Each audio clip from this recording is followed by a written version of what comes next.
Chapter 7:14. The dimensional creature twisted in an attempt to burrow into Zhou Wen's hand, but it was blocked by a force. No matter how hard it tried, it couldn't burrow in. The doctor brought over the specially strengthened glass container that Zhou Wen had prepared and placed the dimensional creature inside. It constantly twisted and slammed into the glass container, hoping to rush out. Unfortunately, its strength was too weak and it couldn't break the strengthened glass. Furthermore, there was an instrument made of essence gold above the glass container. It had a certain weakening effect on dimensional creatures. The elder didn't believe that Zhou Wen had really taken out the dimensional creature. He ran into the ward to check Qin Wufu and confirm if the dimensional creature in his brain had really been taken out. However, there was no need for a check. The elder already knew that Zhou Wen wasn't faking it. This was because when he entered the ward, he saw that Qin Wufu had already woken up. "I'm sorry for making everyone worry." Although Qin Wufu was still a little weak, his brain seemed to have returned to normal. He could already speak. "This is young Master Wen, right? Can you tell me how you did it?" the elder asked Zhou Wen. "No," Zhou Wen answered straightforwardly. The elder was slightly taken aback as he carefully sized up Zhou Wen before continuing, "With young Master Wen's ability, it's a pity that you don't join our Dugu family. Our Dugu family values talent. Young Master Wen, why don't you consider it? Mr. Dugu, it's not appropriate for you to poach our people in front of our overseer, right?" Anxing said. "The Federation is a family. Young Master Wen, you really should consider our Dugu family. Otherwise, your ability will be wasted." As the elder spoke, he cupped his hands at Tianzhua and said, "I've broadened my horizons today. Thank you for your invitation, overseer. However, with this young Master Wen around, I'm afraid the chances of us cooperating in the future will be much fewer." "Mr. Dugu, you're being too serious. There will still be many opportunities to cooperate in the future," Tianzhua said. Before the elder left, he specially glanced at Zhou Wen. Qin Wufu stopped Zhou Wen and chatted for a while until the doctor told him to rest. Only then did he let Zhou Wen leave. When Zhou Wen arrived at the entrance, he saw Anxing sitting in the car waiting for him, but he didn't see Tianzhua. "The overseer has matters to attend to. He ordered me to send you back," Anxing said with a smile. "It's not that far. I can go back myself," Zhou Wen said as he got into the car. "I mainly have something to tell you. That person is called Worm Dugu. He's a member of the Dugu family. In terms of seniority, Dugu has to call him second uncle. The Dugu family is skilled in microscopic companion beasts to begin with. This person is an expert in Gu-type companion beasts." And Xing explained Worm Dugu's origins in detail. "Could it be that there's something wrong with this Worm Dugu?" Zhou Wen asked. "Young Master Wen, your mind is getting sharper. Although Governor Qin was injured because of Chess Mountain's breakout creature, we find it problematic. Firstly, he had never seen such a dimensional creature in Chess Mountain before. Secondly, the Dugu family was far away in the South District. Worm Dugu had coincidentally come to Luoyang. Although it might just be a coincidence, it's best to be careful," Anxing explained. Zhou Wen understood what Anxing meant. If the thing in Qin Wufu's head was really Worm Dugu's doing, Worm Dugu probably wouldn't let Zhou Wen off easily for ruining Worm Dugu's plans. "Young Master Wen, that white ball-like companion beast of yours is quite fun. Why don't you let it out to get some fresh air? Perhaps there will be an unexpected harvest," Anxing said casually. "I will." Zhou Wen knew that Anxing wanted him to use Tai Sui to prevent the invasion of Gu-type companion beasts. Unfortunately, Tai Sui was still evolving. It was probably useless for the time being. After returning to school, Zhou Wen summoned Primordial Spore and got it to act as a sentinel. Tai Sui was still evolving, so it was the only weapon that could deal with microscopic companion beasts. Under the surveillance of the people Anxing had sent out, Worm Dugu checked into a hotel. After dinner, he returned to his room to rest. He didn't do anything strange. Through the surveillance cameras, they could even see that Worm Dugu was already sleeping in bed. However, in a place they couldn't see, a mosquito secretly flew out of the room and crossed the street. At an unbelievable speed, it headed for Sunset College. As Worm Dugu flew, he thought to himself, "How can those idiots from the infamily guard against me? I want to see how capable Zhou is to be able to remove the blood thread brain-eating goo that's connected to his brain. Even if I were to take action, it's impossible for me to remove the blood thread brain-eating goo so cleanly. With his ability, he's practically a genius at rearing goo." Worm Dugu, who had transformed into a mosquito, quickly arrived at Sunset College. After getting his bearings, he headed for Four Seasons Garden. Others might not be able to find Zhou, but Worm Dugu had a scent-seeking companion beast. He could find Zhou by searching for the remnant scent. Not long after, Worm Dugu, who had transformed into a mosquito, arrived outside Zhou building. He sniffed and confirmed that this was Zhou residence. Worm Dugu landed in the grass in the yard and thought to himself, "I'll get a little treasure to test his limits." With a thought, a companion beast that resembled a spider was summoned.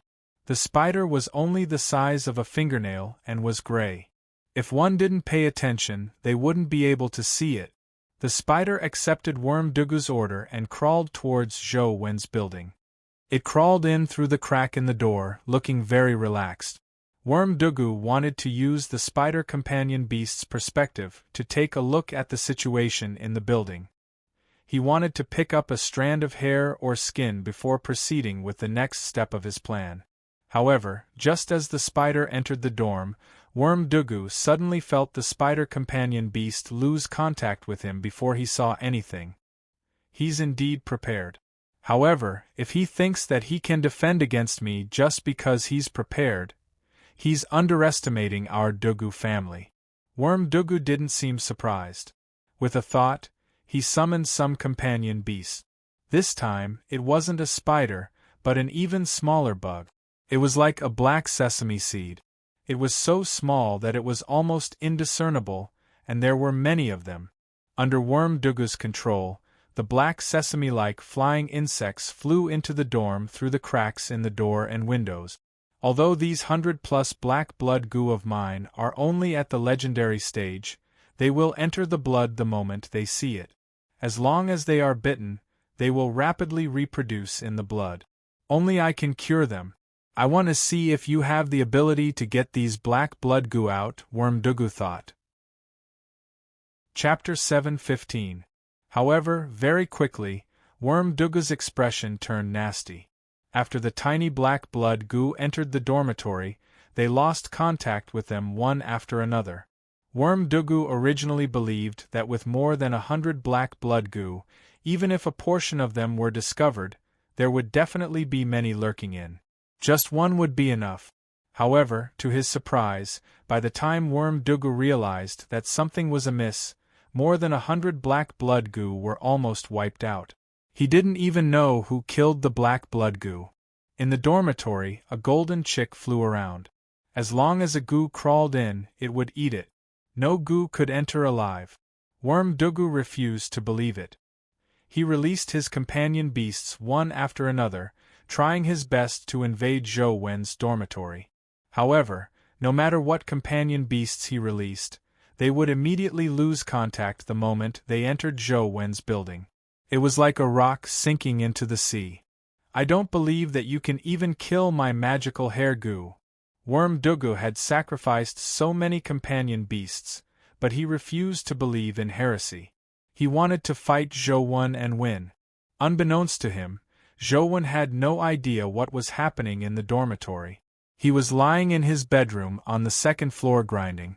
Worm Dugu's companion beasts entered the chick's stomach the moment they entered the building's door. They didn't alarm Zhou at all. Worm Dugu's magical hair goo was extraordinary. It was a mythical dimensional creature. That's right.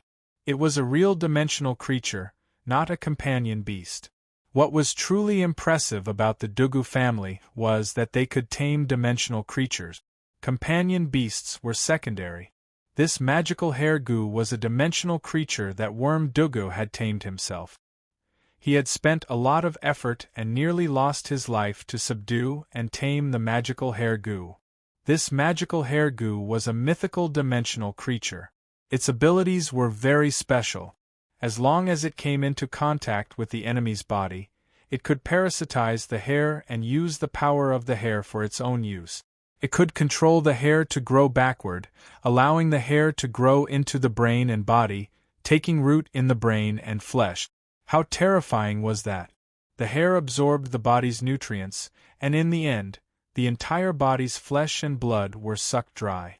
The inside was filled with hair, and the outside was only a layer of human skin. This way of dying was incomparably painful. When Worm Dugu caught the magical hair goo, he had a narrow escape. Finally, by chance, he managed to subdue the magical hair goo. A black thread thinner than a strand of hair appeared in front of Worm Dugu. It was as though real hair had been blown up by the wind as it rolled into the building through the crack in the door. Punk, when you know how powerful my magical hair goo is, you will obediently return to the South District with me and be my disciple. Worm Dugu felt that he would definitely be able to deal with Zhou Wen after releasing such a killer move. He didn't really want to do anything to Zhou Wen. All he wanted was to take him in as a disciple of the Dugu family so that he could rear insects with him. The main reason was that Zhou Wen's method of extracting the blood thread brain-eating goo was too astonishing. Worm Dugu felt that such a technique was practically born to rear goo. It would be a pity if he didn't rear them. The Dugu family was a true overlord in the South District. However, the Dugu family didn't just rear insects and goo. In fact, they reared too many things. This was because companion beasts were just too difficult to drop. Not only were mythical companion eggs difficult to drop, but they were also difficult to find. Therefore, the Dugu family did the opposite. Killing a mythical creature only gave them a certain chance of obtaining a companion egg. The chances weren't high. However, if they tamed a mythical creature, it was equivalent to a 100% chance of obtaining a pet. Combined with the ancient techniques and generations of research, the Dugu family was unparalleled in the Federation when it came to taming strange dimensional creatures. However, taming dimensional creatures was a very dangerous matter to begin with. Furthermore, the dimensional creatures that the Dugu family tamed were so strange, making it even more dangerous. Many members of the Dugu family were killed by the dimensional creatures they tamed.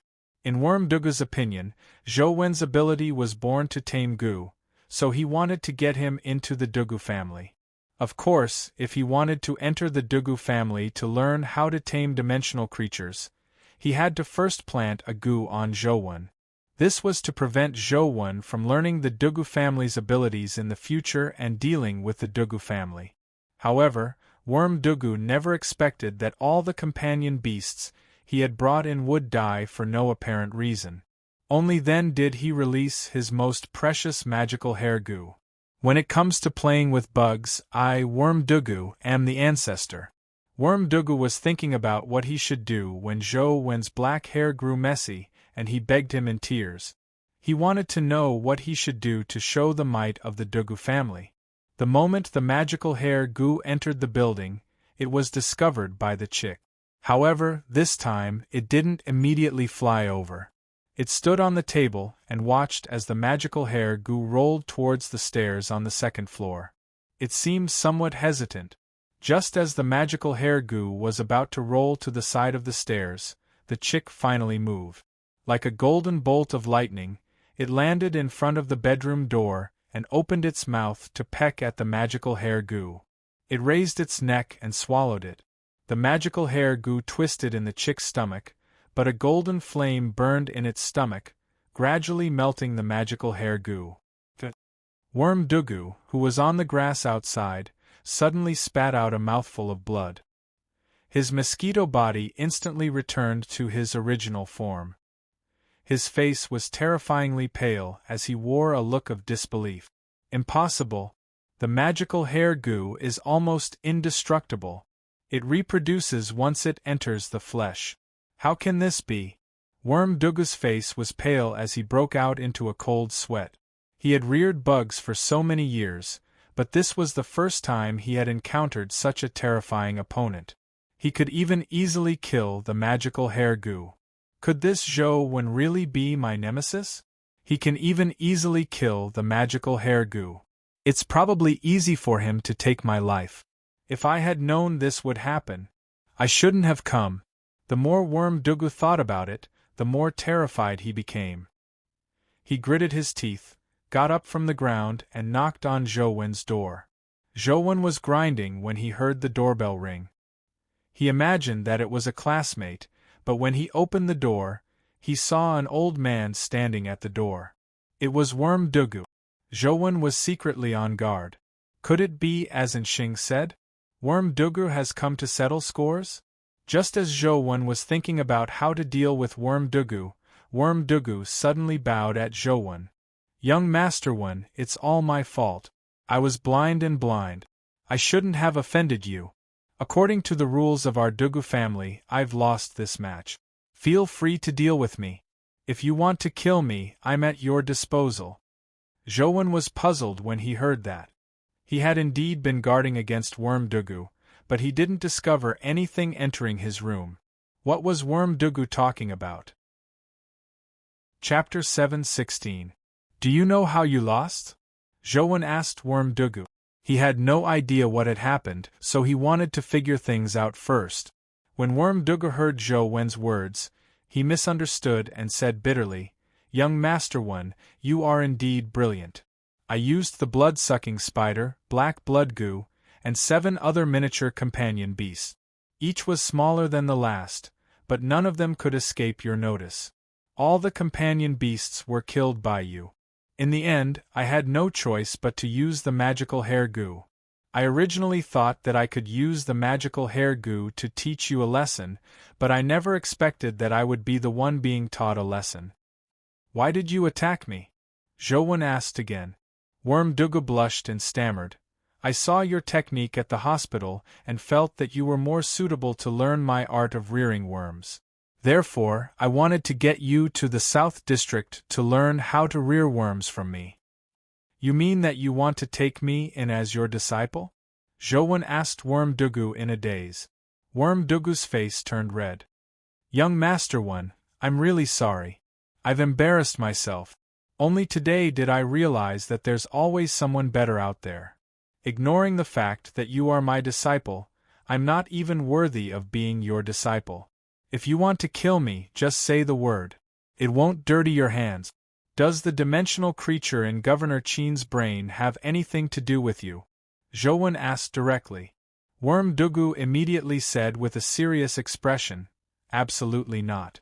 Although our Dugu family does need a batch of essence gold, we aren't that despicable. We won't harm Deputy Governor Qin, who's guarding the dimensional zone. In that case you can leave, Zhou Wen said after some thought. However, Worm Dugu had no intention of leaving. He gritted his teeth and looked at Zhou Wen. Young Master Wen, I've been rearing worms my entire life. This is the first time I've fallen so hard. I don't even know how I fell. Can you tell me how you killed the magical hair goo? I don't know, Zhou Wen said casually. He really didn't know how the magical hair goo died. He had never seen such a thing before. However, on second thought, he had no idea what the chick was doing when it flew around. He could roughly guess that it had finished off the miniature companion beasts and the magical hair goo. However, he couldn't tell Worm Dugu. You don't know how the magical hair goo died? Worm Dugu naturally didn't believe such an answer. It died before I saw it. How would I know how it died? As Zhou Wen spoke, he prepared to close the door. He wasn't in the mood to say anything else to Worm Dugu. If it wasn't because he didn't want Dugu to die on campus and cause a conflict between the Dugu and Luoyang? Although he didn't plan on taking action now, Zhou Wen didn't plan on letting Worm Dugu off. He planned on using the invisibility cloak's ability to track Worm Dugu and see if he had any accomplices before deciding how to deal with him. He wanted to send out the one. wanted to out his worm to say. One was, Dugu was. Dude said. Zhou out. One. Tion one. Dude to say. If worm out master dude out. Yes. If there's nothing else, go back now. Don't disturb me again, Zhouwen said as he closed the door. To his surprise, Worm Dugu hurriedly rushed over and pressed down on the door. Young Master Wen, can you let me see your companion beast? A companion beast that can easily kill the magical hairgoo must be extraordinary. Worm Dugu was about to say something when he suddenly saw the chick standing on the table. He immediately widened his eyes in a daze. What's wrong with you? Do you really think I don't dare kill you? Zhouwen said with a cold expression. If Worm Dugu continued pestering him, he had no choice but to attack. That can't be. Worm Dugu didn't seem to hear Zhou Wen's reprimand as he stared intently at the chick. He stammered, Could that be the legendary phoenix chick? You recognize it? Zhou Wen looked at Worm Dugu in surprise. The chick had been with him for quite some time, but not many people could recognize its origins. Now, the chick looked like a small golden eagle. It didn't look like a phoenix at all. I recognize it. Of course I recognize it. I recognize it. Of course I recognize it. How can a person who plays with bugs not recognize a phoenix bird? The phoenix is the nemesis of bugs. No matter how powerful a goo is, it's useless against it. No wonder. No wonder. As Worm Dugu spoke, he tore off his clothes, revealing his dry chest muscles. What are you trying to do? Zhouwen took 2 steps back and looked at Worm Dugu in surprise. However, Worm Dugu turned around and let Zhouwen see his back. On his back was a huge blood-colored phoenix tattoo. It looked extremely realistic, as though it could flap its wings and fly out of his back at any moment. You have a phoenix companion beast? Zhouwen was alarmed. Worm Dugu said embarrassedly, How can I have a phoenix companion beast? This is a tattoo given to me by my teacher who taught me how to rear bug. It's called the Phoenix Hooking Evil Portrait. This is a rule passed down from my ancestors. It uses some special avian blood and medicinal herbs to tattoo it on my body. It can be used to ward off bugs and ward off evil. It prevents me from being injured when catching bugs to rear goo. In my sect, there are some ancient books regarding phoenixes. The phoenix fledgling in them is very similar to yours. It's just a little different. Young Master One, is this really a phoenix fledgling? I see. Zhouwen didn't answer. All he did was nod and say, If there's nothing else, go back. The next time I see you, you won't get off so easily. However, Worm Dugu didn't move.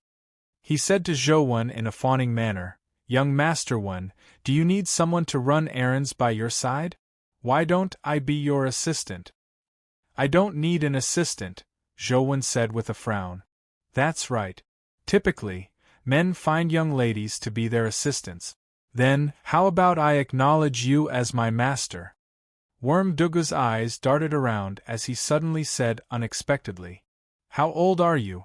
Why are you still acknowledging me as your master? Before Zhouwen could finish his sentence, Worm Dugu had already plopped to the ground. Master, please accept a bow from your disciple, Worm Dugu. Worm Dugu didn't hesitate at all. He was about to kowtow 3 times and perform the ritual of acknowledging a master. Zhouwen was dumbfounded. He had no idea what was going on. Before he could react, Worm Dugu had already finished kowtowing. What are you trying to do? Zhouwen stared at Worm Dugu and frowned. Worm Dugu crawled up and said obsequiously, From today onwards, you will be my master. Master, when will you teach me how to rear a phoenix? Chapter 717. Zhouwen picked up his saber and prepared to slash at him. After all this time, Worm Dugu was actually eyeing the chick. When Worm Dugu saw Zhouwen take out his saber, he hurriedly left the yard. As he retreated, he shouted, Master, I'll visit you another day. If there's anything you need, just call me. I'll be there at your beck and call. Zhou closed the door and immediately summoned the invisibility cloak. Then, he jumped out of the window at the back and tracked Worm Dugu from afar to see what he was up to. Zhou saw Worm Dugu sneak to an empty spot and transform into a mosquito before flying out of the school. Zhou wore the invisibility cloak and truth listener as he monitored Worm Dugu's movements. Soon, he tracked him to an old warehouse. Indeed, he has an accomplice. Zhou used truth listener to listen and realized that apart from Worm Dugu, there was another person in the warehouse. Zhou listened attentively, hoping to hear some useful information. With truth listener around, he didn't need to take the risk of entering the warehouse. Second Grandpa, why are you only here now? How's the matter with the essence gold? The person who spoke to Worm Dugu was a girl. She didn't look old. She had a round face and big eyes. She looked like she was at most 16 or 17 years old. I messed up. The blood thread brain-eating goo in Qin Wufu's body was taken out by someone else, Worm Dugu said. The blood thread brain-eating goo enters the brain. Apart from our Dugu family, someone else can extract it? The girl said in disbelief. I don't believe it either, but it was indeed taken out. Furthermore, Qin Wufu is unharmed, Worm Dugu said helplessly. Then what about the essence gold?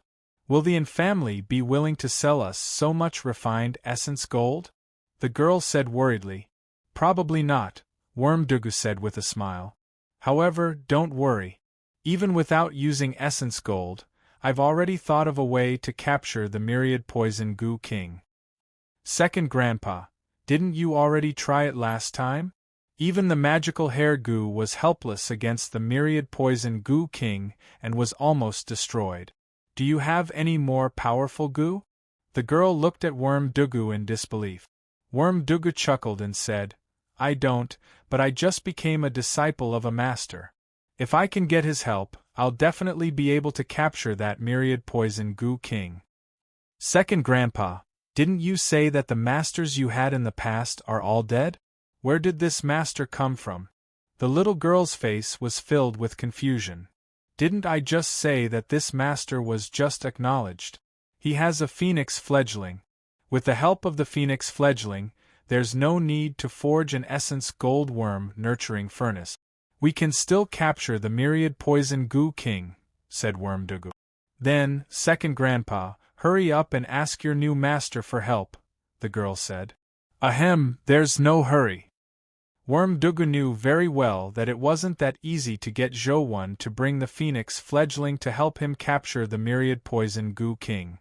The girl sighed and said, I originally thought that our luck was very good.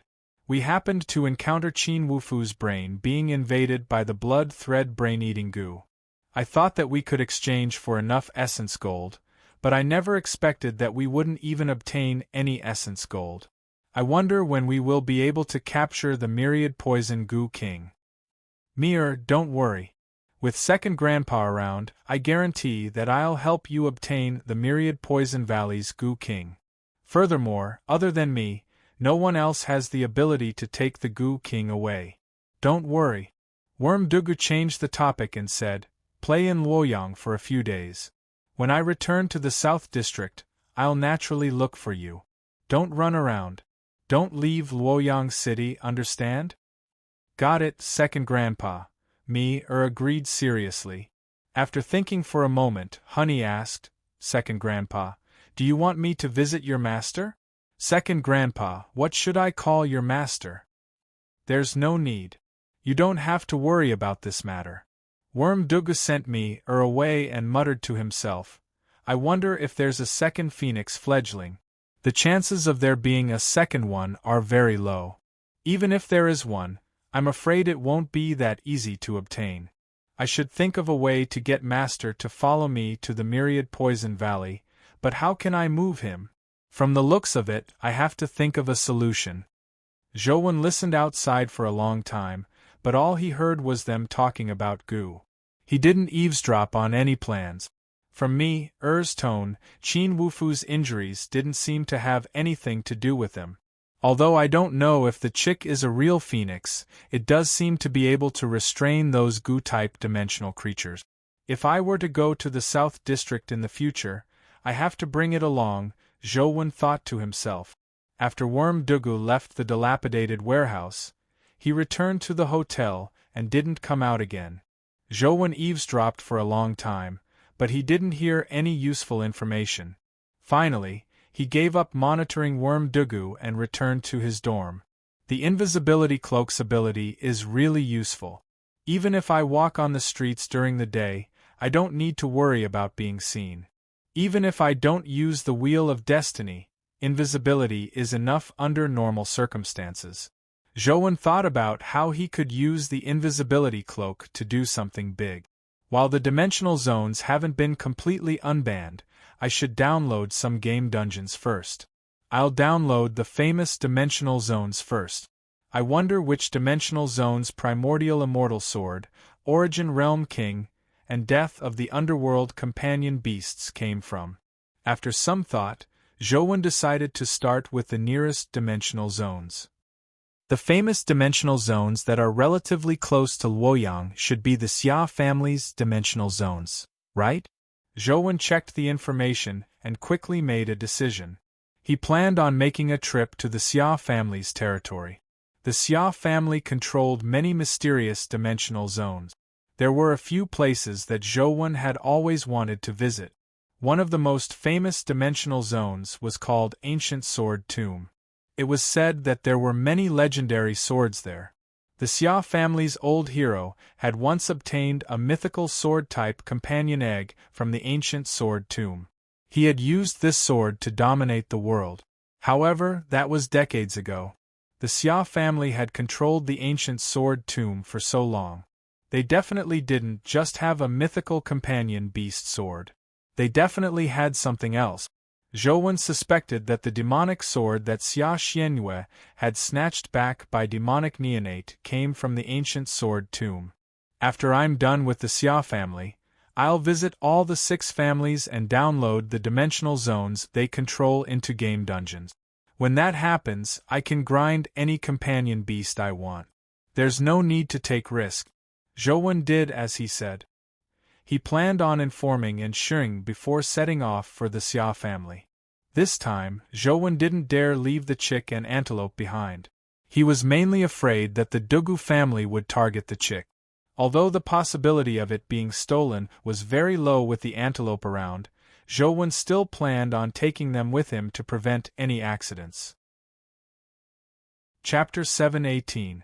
The chick stood on Zhou's shoulder and looked around curiously. However, the antelope looked listless and didn't seem to like walking. Zhou wasn't in a rush. His trip out was also a form of training. He planned on taking a look at the dimensional zones along the way. He planned on taking pictures of all the dimensional zones with the tiny palm symbol to prepare for the dimensional zones to break out in the future. The Ancient Sword Tomb was in the imperial capital. Zhou could visit Wang Lu and return the food he owed her. The imperial capital was also called the capital. It was different from Holy City, which was jointly controlled by the 6 families. The imperial capital was basically controlled by the Xia family. However, what was surprising was that the headquarters of the Special Investigation Bureau was also in the imperial capital and not in Holy City. Zhou also planned on making a trip to the imperial capital to visit the bureau's headquarters. As many roads were blocked by dimensional zones, he could only circle around them. He had to take many more paths. Even with Zhou's present strength, he didn't dare barge into dimensional zones that no one had entered before to prevent any accident. The route Zhou chose was the route Sheng had planned for him. Although it was a little further, it was safe and reliable. After carefully studying the information, the first relatively famous dimensional zone he encountered was called 5 Dragons' Mouth. It was originally a scenic spot, but after the dimensional storms, 5 Dragons' Mouth had become a complicated multi-dimensional zone with many dimensional zones inside. The most famous dimensional zone in 5 Dragons' Mouth was called Mount Confucius. West of Mount Confucius was Teacher Square, and east of it was Laojun Peak. Legend had it that the Confucian and Taoist families had fought here, leaving behind many moving legends. After the dimensional storms, Mount Confucius became even stranger. He could often hear the sound of reading coming from Teacher Square, but when he really went to take a look, there wasn't even a shadow. There was also Arrow Pass. That was the highest peak of Five Dragons' Mouth. There were many legends related to Hou-yi. There were other dimensional zones with their own characteristics. Zhou planned on heading to Five Dragons' Mouth to take a look. If he could download the dimensional zones, it wouldn't be a bad idea to keep them for future research. Worm Dugu didn't know that Zhou had left Luoyang, so he went to look for him early in the morning.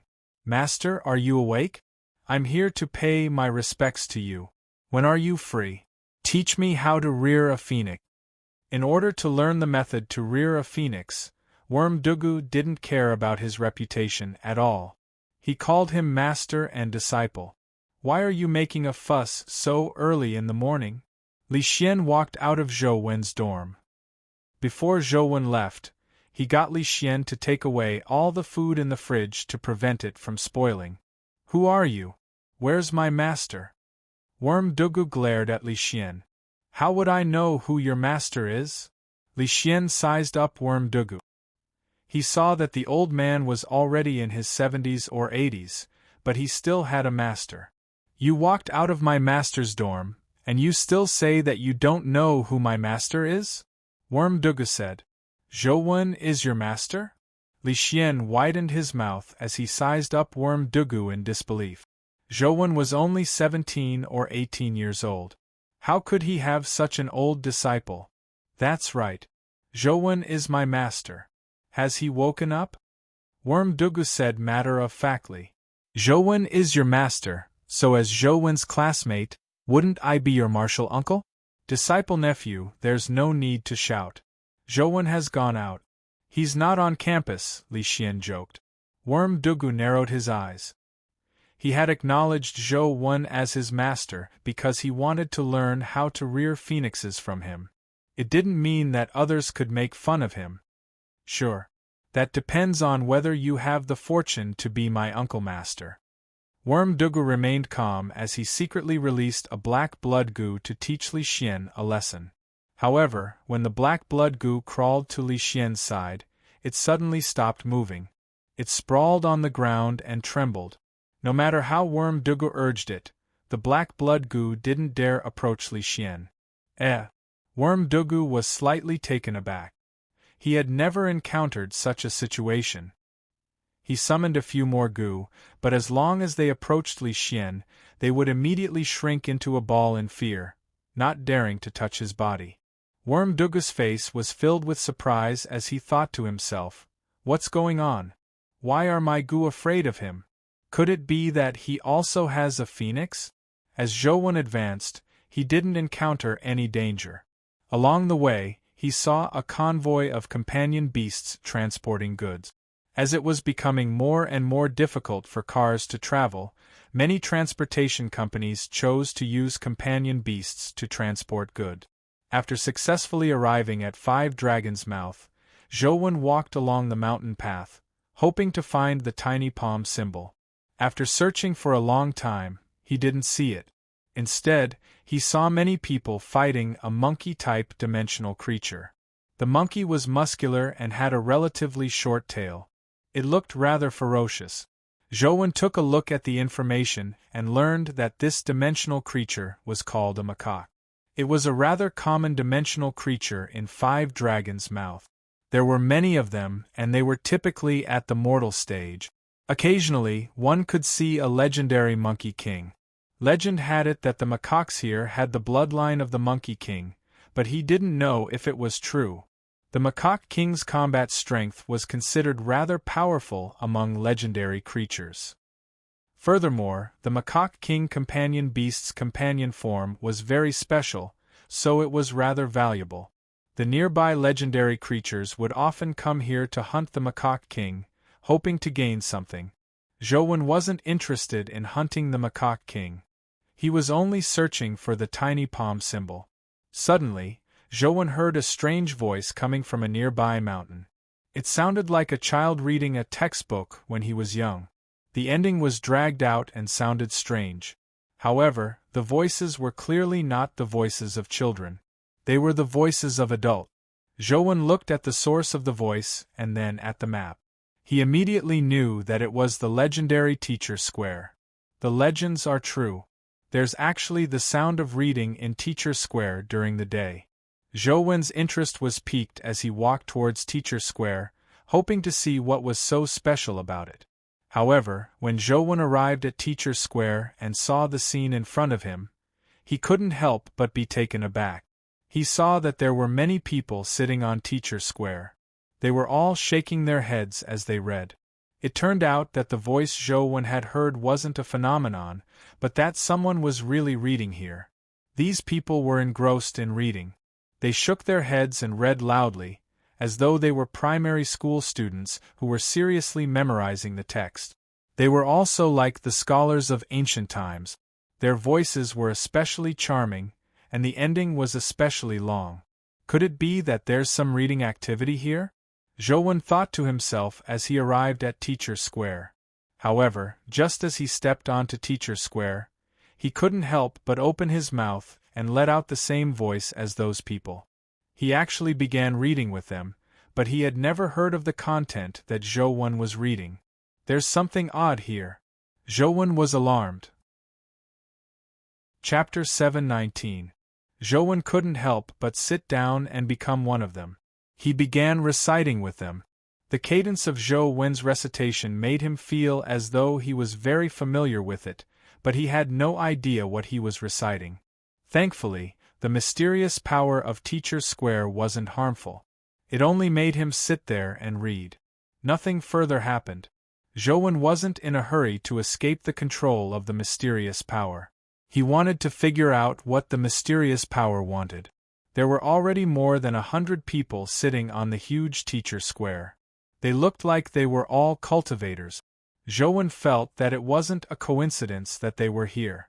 Why didn't the information on Mount Confucius mention that Teacher Square has such a strange power?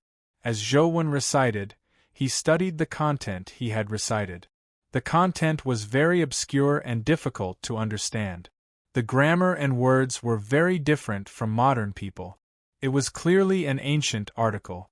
Zhouwen's literary attainment was very average. He could still understand some simple ancient texts, but he really couldn't understand such obscure ancient texts. Previously, Zhouwen had also studied the ancient texts of Taoism and Buddhism, but this ancient text was clearly not the same system as the other two. He had never heard of many words before, and he couldn't figure out what they meant after listening for a while. Zhouwen originally wanted to memorize the article he had recited and slowly study it in the future, but he soon realized that no matter how hard he tried, he couldn't remember a single word. After reciting a sentence, it was as if it had disappeared from his memory. He couldn't remember it at all. From the looks of it, I can only use a recording technique. Zhouwen wanted to take out his phone and record his voice. However, he realized that his body wasn't listening to him. All he could do was sit there and recite. He couldn't do anything else. With a thought, Zhouwen switched his essence energy art to the Tao Sutra. He wanted to use the power of God's retreat to break the rules of Teacher Square so that he could take out his phone to record. Bam! Just as Zhouwen switched to the Tao Sutra, he suddenly felt a terrifying force strike him like lightning. Even the jade infant nearly cracked from the impact. Zhouwen's body rolled down Teacher Square like a balloon. Thankfully, after leaving Teacher Square, Zhouwen regained control of his body and quickly stabilized himself. He spat out a mouthful of blood. His organs were severely injured, and some of his bones had cracks. Zhouwen was alarmed. Is the taboo power of Teacher Square that domineering? But when he thought about it carefully, he felt that something was amiss. The taboo power of Netherworld City was already very terrifying, but it wasn't that strong. The taboo power of Teacher Square couldn't be explained with the word strong. Zhouwen felt that the taboo power of Teacher Square was targeting him. Wait, I think I understand. Zhou immediately recalled. Legend had it that Mount Confucius was a place where the Confucian and Taoist sects fought for victory. Teacher Square was the Confucian school's territory. Since he had used the Tao Sutra on Teacher Square, there was a high chance that he had been targeted. In that case, I should head to Laojun Peak to take a look. That's the Taoist's territory. Zhou wanted to stand up, but his injuries were too serious. The moment he moved, he gritted his teeth in pain. I'd better heal my injuries first. Zhou switched to the Defy Ancient Sovereign Life Soul and used the Defy Ancient Sovereign's powerful vitality to repair his injured organs and bones. However, the Defy Ancient Sovereign only had a powerful vitality. Its self-healing speed was far inferior to Li Xian's Life Soul. The antelope looked at Zhou gloatingly. It was as though this fellow had long known about the mysteries of Teacher Square. The chick hopped on the rocks beside him. It was filled with curiosity about everything. A woman in her 30s walked over and squatted down to look at Zhou. Are you all right? I'm fine. It's just a small injury. Zhou shook his head. The woman smiled and said, You're an outsider. This is your first time coming to Mount Confucius's Teacher Square, right? How did you know? Zhou asked. The locals know that Taoist essence energy arts can't be used on Teacher Square. You must have used a Taoist essence energy art just now to be sent out, the woman explained. The recital had already ended. The people sitting on Teacher Square had returned to normal and were walking down in groups of 2s and 3s. They looked at Zhou with a hint of a smile. Clearly, like the woman, they knew why Zhou had been sent out. Teacher Square is a holy land for cultivating Confucian essence energy arts like righteousness. If you cultivate Taoist essence energy arts, you should go to Elder Supreme Lord's Peak. The woman thought for a moment and reminded him, Teacher Square has an hour of reading every day at this time. If you want to tour, you can go up after missing this hour. Thank you for your guidance. I wonder if there are any taboos on Elder Supreme Lord's Peak? Zhou hurriedly asked. Not really.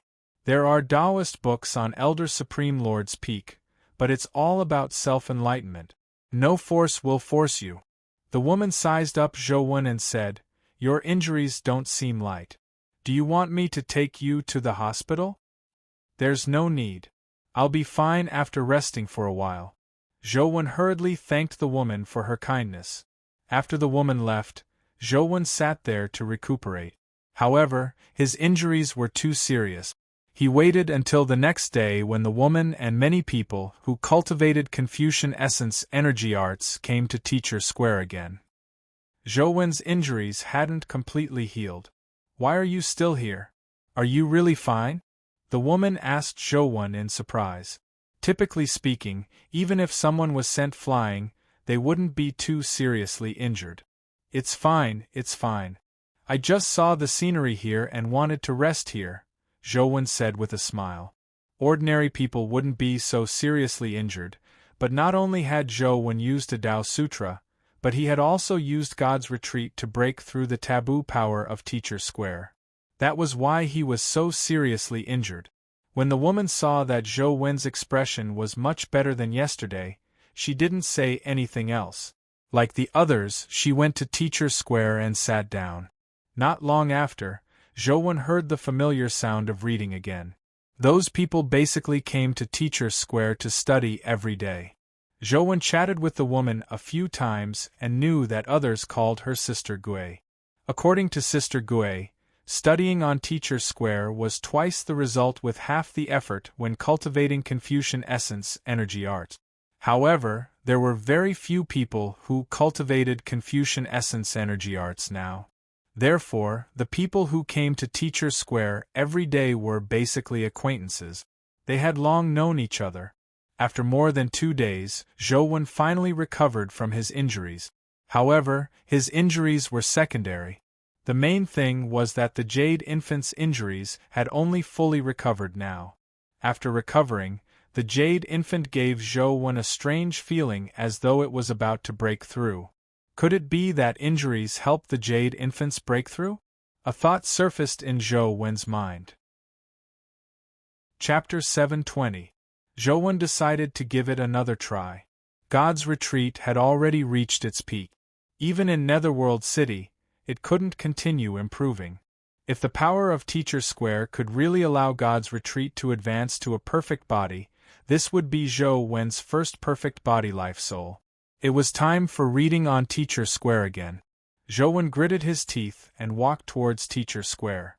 When Sister Gui saw that Zhou Wen's injuries seemed to have recovered, she said with a smile, "Don't circulate the Taoist essence energy art when you come to Teacher Square this time." The moment Sister Gui said that, Zhou Wen was at a loss for words. The others laughed. Zhou Wen had been recuperating here for a few days, so they basically recognized him. They knew about Zhou Wen's embarrassing use of a Taoist essence energy art on Teacher Square. Just as Sister Gui was about to say something, reading time had already begun. A mysterious force enveloped Teacher Square. Everyone suddenly sat down and began to read the article in all seriousness. They didn't understand what it meant. Zhou Wen was one of them. However, he had only recited 2 sentences when he switched his essence energy art to a Tao Sutra. Boom! It was as though his soul had been struck. Zhou Wen felt his soul tremble as his body involuntarily flew out and slammed into the stone step. He rolled for a distance before he managed to control his body. His injuries were worse than before, but Zhou Wen was pleasantly surprised to discover that the Jade infant's injuries were much lighter than before. After experiencing the previous injury, his resistance seemed to be much stronger. Could it be that this method really works? Zhou Wen was pleasantly surprised. An hour later, Sister Gui and company came down from Teacher Square and passed by Zhou Wen, who was recuperating. Sister Gui said speechlessly, "Little Zhou, didn't I tell you that you can't use Taoist essence energy arts on Teacher Square? Why didn't you listen? Sister Gui won't harm you." Zhou Wen hurriedly said, "Sister Gui, I know that Taoist essence energy arts can't be used on Teacher Square, but I have a bad temper. The more I'm not allowed to do something, the more I have to do it." This child. Sister Gui was instantly rendered speechless. Sister Gui, ignore him. There's something wrong with this kid's brain. That's right. Who cares what he's doing? He's just looking for trouble. I think it's because life in the Federation is too good that there are so many youngsters looking for trouble. Young people have never suffered before, so it's understandable that they're looking for some stimulation. I was the same when I was young. My mom said that girls who sleep with men will give birth. I didn't listen to her at that time, and in the end, I gave birth. From then on, there was an additional young man with an antelope and a chick on Mount Confucius's Teacher Square. In the beginning, he went to Teacher Square every 2 to 3 days and was thrown out every time. Later, it became even worse. He would go to Teacher Square every day during reading hours, and he would still be thrown out every time he circulated a Taoist essence energy art. It was as though he would feel uncomfortable if he didn't fall. Sister Gui tried to persuade him in the beginning, but Zhou Wen didn't listen. She got used to it after some time. "Sister Gui, do you think that little Zhou is stupid? Why did he have to go against Teacher Square for no reason? Wasn't he just looking for trouble? I'm really bored." After reading hours, a young girl left with Sister Gui. When she passed by Zhou Wen, who was lying by the side of the road, the girl looked at him and said to Sister Gui after walking away.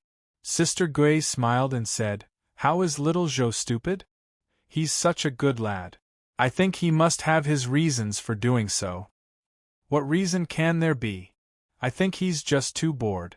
The young girl paused before continuing, "Why are there such boring people? If everyone was like Su Tong, the Federation's land wouldn't be constantly eroded by dimensional zones." As she spoke, the young girl couldn't help but look at a young man in front of her. The young man had an imposing appearance. He had sword-like eyebrows and starry eyes. He was indeed a very handsome young man. Su Tong was very famous in 5 Dragons' Mouth. He cultivated righteous energy and had advanced to the epic stage at the age of 27 or 28. In this area, no one could be more outstanding than Su Tong.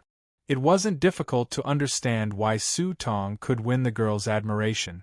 Sister Gui smiled and said, Su Tong is not bad, but there will also be many outstanding girls around an outstanding man. Why don't you consider little Zhou?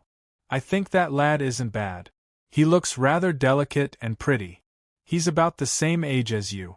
No one is vying with you for him yet. TCH, I don't fancy such a boring man. If I want to find a boyfriend, I have to find an outstanding man like Su Tong. The girl curled her lips and turned her head to look at Zhou, who was lying on the mountain path. No matter how she looked at it, he was far inferior to the dignified and cultured Su Tong. Sister Gui said with a faint smile, It's understandable that young girls like men like Su Tong. When you reach my age, you might feel that some special men might be more interesting. Perhaps, but I won't find such a man interesting at any time. The girl didn't find Zhou interesting when she saw him lying on the mountain path asleep. His clothes were disheveled, and there was a chick jumping around his body like an entertainer. She really didn't find it interesting. Days passed. Every time the jade infant suffered a blow, Zhou would have the illusion that he was about to break through. Although this feeling was very real, no matter how real it was, an illusion was still an illusion. He failed to advance to a perfect body. Strange, I clearly feel that I should be able to advance to a perfect body, so why didn't I advance in the end? What's missing? Zhou kept thinking about this question. After some thought, Zhou thought of a possibility. Back then, Zero Taboo was a crystal. After the crystal exploded, the god's retreat jade infant was born. Zhou was wondering if it was possible that the jade infant needed to be destroyed before it could advance to a perfect body. Therefore, every time the jade infant was injured, he would feel like he was about to break through. However, as the jade infant's body healed, the feeling of breaking through would disappear. After some thought, Zhou realized that there was only one possibility. However, it was too risky to shatter the jade infant. If his guess was wrong and the jade infant was really destroyed, he would be doomed. He would have to condense a new life soul. Therefore, Zhou was still hesitating about whether he should try shattering the jade infant. It was time for the reading club again. Sister Gui and company came to Teacher Square. Many people even greeted Zhou. As Zhou had been here for more than half a month, the people who often came to Teacher Square were already familiar with him. However, most people felt that Zhou was a little silly. They only wanted to joke with him and didn't have any ill intentions. Sister Gui called Zhou to Teacher Square and asked as they walked, Little Zhou, are you still going to circulate the Taoist essence energy art today? Yes. Zhou nodded. Everyone waited for the reading session on Teacher Square.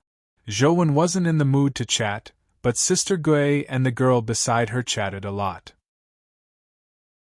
Chapter 721. When it was time to read, everyone couldn't help but sit down and begin reciting. Although everyone was conscious, they couldn't control their bodies or their mouth. They could only move freely after the reading session was over. During this period of time, they could do nothing but read. Just as Zhou was considering if he should use the power of Teacher Square to shatter the jade infant and rebuild it, he suddenly saw a figure coming from the mountain path at an astonishing speed. On closer inspection, it was a macaque. However, this macaque seemed to be somewhat different from ordinary macaques. Ordinary macaques were only 1.5 meters tall. Even a legendary macaque king was 1.8 meters tall. It looked rather majestic. However, this macaque was nearly 3 meters tall. It looked more ferocious than a macaque. Its eyes shimmered with a red glow, and its fur was like black wire. From afar, it looked like a ferocious ghost. Sister Gui and company also discovered the blood-eyed black macaque. They were somewhat surprised, but no one was worried. Even if this blood-eyed black macaque was an epic dimensional creature, It would be affected by the power of Teacher's Square as long as it entered. Like all humans, it would sit on the ground and recite ancient texts. Similar things had happened in the past. A macaque had mistakenly entered Teacher's Square and sat down to read like a human. It wouldn't threaten the scholars here. However, the moment the blood-eyed black macaque entered Teacher's Square, everyone's expressions changed drastically as they revealed looks of horror. The blood-eyed black macaque didn't sit down to read. Its eyes emitted a sanguine glow as it walked towards the humans sitting on Teacher's Square. Its fangs were bared as it looked like it was about to devour them. Everyone was alarmed, but they couldn't move. All they could do was read as they watched the blood-eyed black macaque walk over. Everyone's expression was very strange. Their faces were still serious, and they were still reading while shaking their heads. However, their eyes and voices were full of fear, and some of them even had a sob in their voice. If they could move now, they would have long run as far as they could. It was especially so for the 3 people who were closest to the blood-eyed black macaque. Their expressions were as if they had been tied up and fed shit. They were as miserable as they could be. The blood-eyed black macaque walked over step by step. From its heavy footsteps, Zhou knew that it was still affected by the power of Teacher's Square. However, the effect wasn't as serious as theirs. Just as the blood-eyed black macaque was about to reach the crowd, a man suddenly stood up and shouted at the blood-eyed black macaque, "How can you taint the holy land of Teacher's Square? Hurry up and leave." Zhou was somewhat surprised. He never expected someone to stand up during reading hours. On careful look, he saw that it was Su Tong. At this moment, Su Tong's entire body was emitting a kind of energy. That energy was formless and intangible. It wasn't as resplendent as the divine light, nor was it as grand as the Buddhist light. However, it had an indescribable aura. Everyone was overjoyed. They'd thought that they would die for sure, but they hadn't expected that Su Tong would actually be able to stand up and fight the blood-eyed black macaque. They felt that they were saved this time. Su Tong was already an epic expert, so he should be able to kill the blood-eyed black macaque. After all, high-level dimensional creatures had never appeared near Mount Confucius. The blood-eyed black macaque didn't retreat because of Su Tong's reprimand and aura. Instead, it became even more ferocious. A sanguine glint flashed in its eyes as its majestic body broke through the sound barrier. With a crackling sound, it threw a violent punch at Su Tong. There's righteousness in the world. A righteous heart leads to vigor. Su Tong's words seemed to be augmented by a magical power. As he spoke, the righteousness on his body became even stronger. It was as though his entire body was enveloped by the righteousness of the world. At the instant the blood-eyed black macaque rushed in front of him, Su Tong's palm struck the blood-eyed black macaque with a terrifying force that resembled a dragon or a sea. What a powerful essence-energy skill! Zhou was somewhat surprised. The power of Su Tong's palm was extremely top-notch among epic experts. Boom! Su Tong's palm collided with the blood-eyed black macaque's claws, producing a terrifying shockwave that knocked the people beside him to the ground. As for Su Tong, he flew out like a kite with a broken string and slammed into a mountain rock. He vomited blood and struggled a few times before getting up and sitting there. As he vomited blood, he recited the ancient text.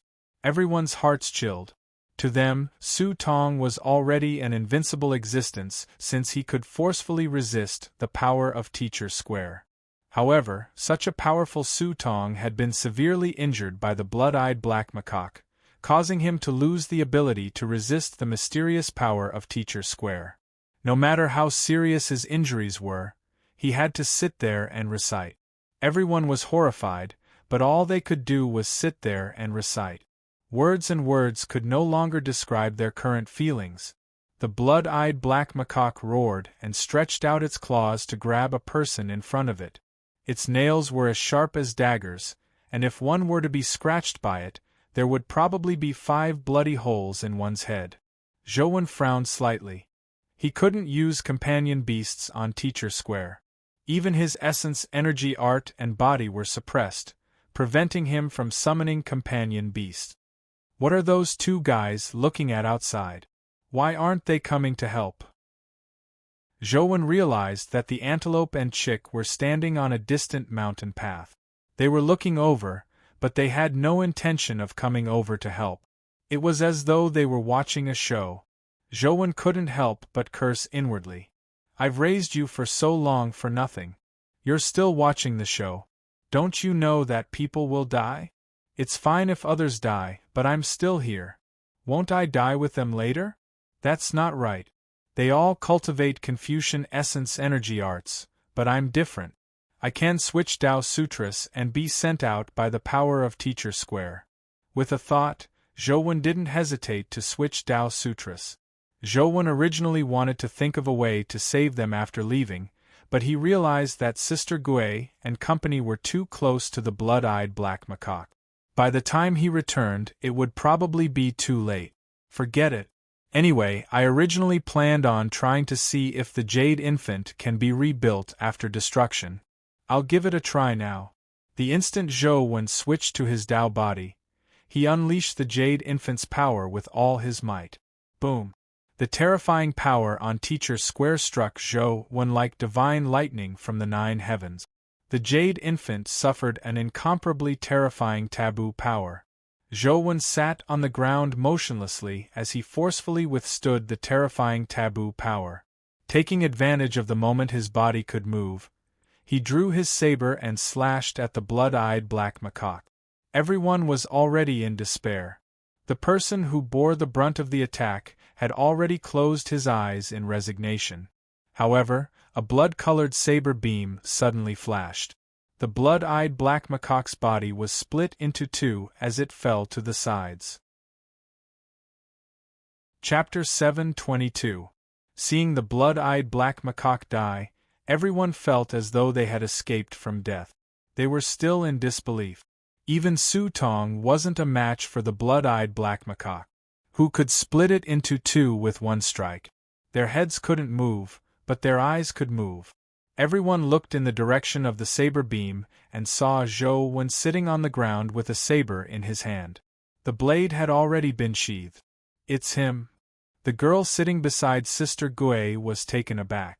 She couldn't believe that Zhouwen had killed the blood-eyed black macaque. Zhouwen sheathed his saber, but he sat there motionless with his eyes closed. He wasn't sent flying by the power of Teacher Square, nor did he continue reading. As Zhouwen forcefully resisted the rules of Teacher Square, the Jade Infant suffered the terrifying taboo power head-on. It didn't last long before it shattered. Once the Jade Infant shattered, Zhouwen originally imagined that he would be severely injured. At the very least, he would vomit blood. At the very least, he would be crippled of his Tao Sutra. However, that wasn't the case. After the Jade Infant shattered, the power that formed his life's soul didn't dissipate. Instead, it reassembled again and completed the reassembly in an instant. However, the reassembled life soul looked very strange. Its appearance was completely different from the Jade Infant's. It had become an extremely strange object. Now, the life soul looked a little like a book, but it couldn't be opened. There were no words on the cover. Zhouwen couldn't sense any powerful strength from the ancient book-like life soul, but he knew that the Tao Sutra's life soul had successfully advanced. This was because he was currently on Teacher Square. The Tao Sutra in his body was still circulating, but the taboo power on Teacher Square seemed to have disappeared. It was completely useless against him. He opened his eyes and looked around. When he saw that Sister Gui and company were still reading under the power of Teacher Square, Zhouwen knew that he had really succeeded. With his life soul formed, Zhouwen wasn't in the mood to continue sitting there and listening to them read. He got up and said to Sister Gui, "Sister Gui, thank you for taking care of me these past few days. I'm leaving." Zhouwen didn't like to bid farewell to begin with. Coincidentally, Sister Gui was still studying and couldn't speak to him.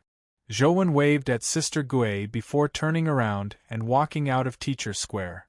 He quickly left Mount Confucius with the goat and bird.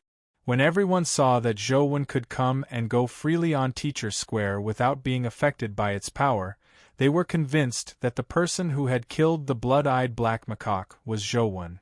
When the reading time was over, everyone regained their freedom. I could tell a long time ago that little Zhou is not an ordinary person. I was right. You're right, my ass. You're the one who likes to call him stupid. What do you know? I'm just joking with him. How can an ordinary person have such great perseverance? He is obviously not an ordinary person. I have long seen that he is different from others. I don't think he's even 20 years old, yet he has such a cultivation level. Could he be from the family of the 6 heroes? I think it's very likely. Apart from the families of the 6 heroes, which other family can nurture such a young genius? Sister Gui couldn't stand it any longer. She rolled her eyes at them and said, "Is there anyone with the surname Zhou among the families of the 6 heroes?" "I don't think so." Everyone looked at each other, momentarily unable to guess Zhou Wen's origins. The girl looked in the direction where Zhou Wen had left with mixed emotions. Zhou Wen directly left 5 Dragon's Mouth. His identity had definitely been exposed this time, so he didn't go to the other dimensional zones in 5 Dragon's Mouth. The main reason was that he hadn't found the tiny palm symbol in 5 Dragon's Mouth. If he really wanted to stay here to study it, he probably wouldn't be able to understand the entire dimensional zone in 5 Dragon's Mouth even after a year. When he arrived at an empty spot, he summoned the great Might Vajra bull. As Zhou Wen rode the bull forward, he checked the information in-game. The Tao body life soul was no longer God's retreat. It had changed again. Heaven opening scripture of the highest elder, perfect body before the chaos was divided, there was no heaven or earth, no yin or yang, no sun or moon, no crystal or light, no east or west, no south or north, no front or back, no garden or square. There were billions of changes, mighty, formless, and naturally mysterious. Extreme poverty, limitless and boundless. Only the highest, Zhou Wen didn't understand what the introduction meant, but it looked very powerful. He just didn't know what use it had. In the past, when he was in the 2 life soul states of Zero Taboo and God's Retreat, they could only exist in his consciousness and couldn't be summoned. Now that they had transformed into the heaven-opening scripture of the highest elder, with a thought, the ancient jade book life soul appeared in front of him. However, despite being called the heaven-opening scripture of the highest elder, there weren't any words on it. Zhou Wen wasn't able to open it either. After studying it for a while, he realized that its use was only to resist taboo powers. He didn't discover any other uses. Zhou Wen tried it in Netherworld City again, and realized that the taboo powers of Netherworld City were useless against the heaven-opening scripture of the highest elder. Only now could Zhou Wen be said to be truly without taboo. The Jade Infant during the God's Retreat period couldn't last long in Netherworld City. Zhou Wen wasn't willing to be tortured, so he hadn't been able to reach the Netherworld Divine Throne in-game. Now that he had the heaven-opening scripture of the highest elder, many taboos were ineffective against Zhou Wen and the blood-colored avatar. Zhou Wen controlled the blood-colored avatar to walk along the stone path. The stone path no longer displayed numbers. However, when he stepped on the stone slabs, punishment ghosts would still appear. Zhou Wen casually killed them and quickly reached the Netherworld Divine Throne. However, he didn't see City Lord Netherworld in-game. After Zhou Wen struck the golden bell, the golden divine throne automatically separated, revealing the door to leave. After leaving the door, the blood-colored avatar came out of the Netherworld City dungeon. Is that all the Netherworld City dungeon is? There isn't even a mythical boss? Zhou Wen felt that something was amiss. Recalling what City Lord Netherworld had said to him, Zhou Wen's heart stirred. Could it be that I really have to walk through all the torture chambers like City Lord Netherworld said, and endure all the punishments before I can see the real Netherworld City? What's the real Netherworld City like? Zhou Wen was very interested in the secrets of Netherworld City, But when he thought of how he had to endure all the punishments, Zhou gave up. When I have the chance in the future, I'll take Li Xian to Netherworld City in real life and let him suffer the punishment. Then, I'll know what the real Netherworld City is like. Zhou placed his sights on Li Xian. After Zhou left Five Dragons' Mouth, his deeds spread around Five Dragons' Mouth. Everyone nearby knew of such a young man, but they didn't know his exact name. They only knew that his surname was Zhou. Even so, the Bureau still managed to sniff out traces of this matter. Chapter 723. Minister Qiao, are you sure that the person who appeared at Five Dragons' Mouth is Zhou? Shin Yuqi asked with a frown as he looked at the report sent by Qiao Siyuan. His age and appearance have been confirmed. He looks very similar to Zhou, Qiao Siyuan answered respectfully. It's normal for young people of this age to look similar, Shin Yuqi said. You're right, Director General. However, I still think that the young man who appeared at Five Dragons' Mouth is Zhou, Qiao Siyuan said. What's the basis? Shin Yuqi asked. It's still under investigation. Nothing for the time being, but my intuition tells me that it's Zhou, Qiao Siyuan said with certainty.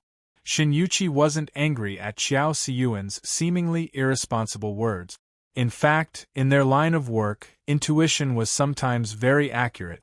Intuition wasn't just a blind guess, but a keen sense of the rules of events developed after experiencing countless incidents.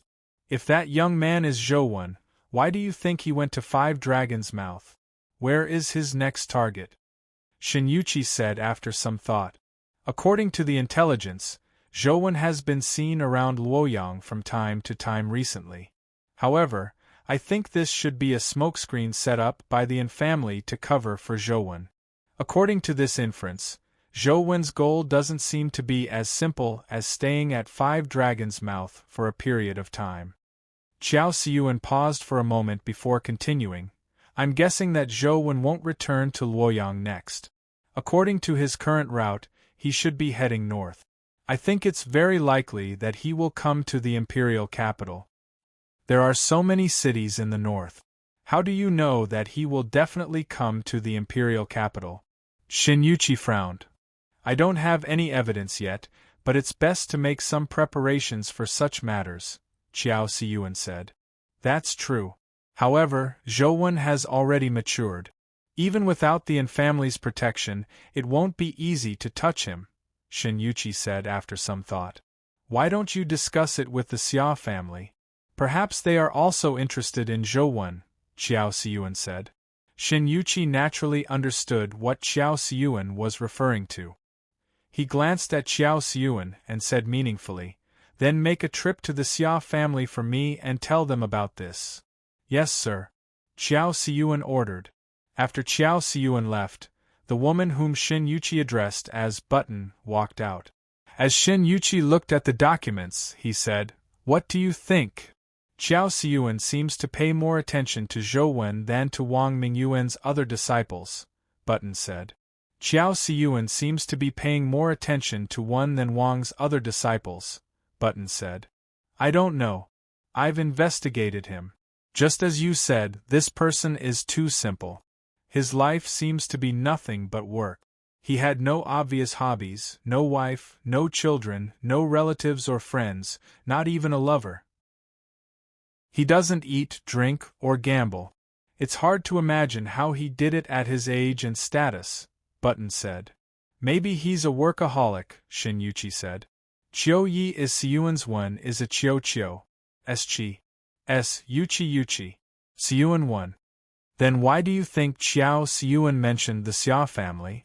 Shin Yuqi continued. There's no way to deduce it for the time being. However, according to what I know, in recent decades there have been many young geniuses who have died young. They seem to be related to the Xia family. If the Xia family knew that Zhou had come to the imperial capital, perhaps you wouldn't need to worry about it, Button said. Then let's take a look first. Shin Yuqi lowered his head and continued working. Zhou traversed mountains and saw forests everywhere.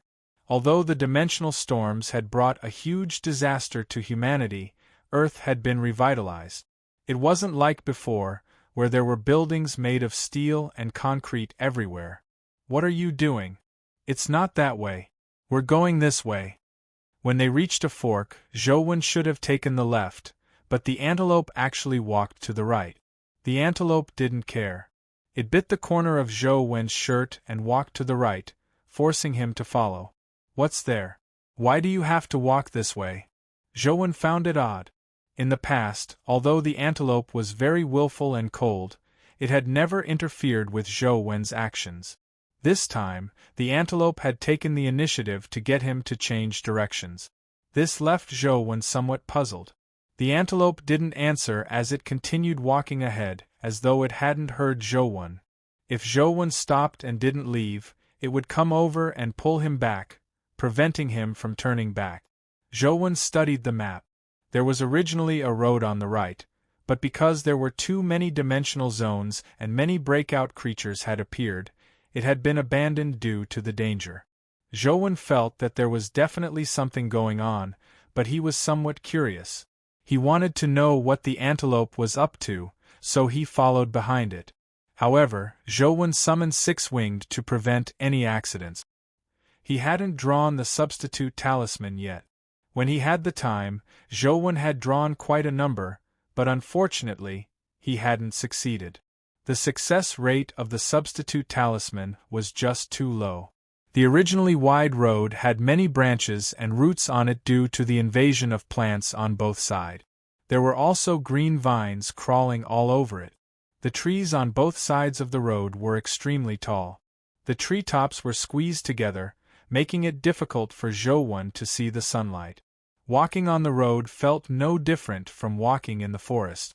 As he walked, Zhou suddenly felt that something was amiss. There were trees everywhere, but in this huge forest there wasn't a single bird or insect. The entire forest was terrifyingly quiet. Zhou had already expanded Truth Listener's range to its limits, but he still didn't discover a single animal, not even an ant. How can this be?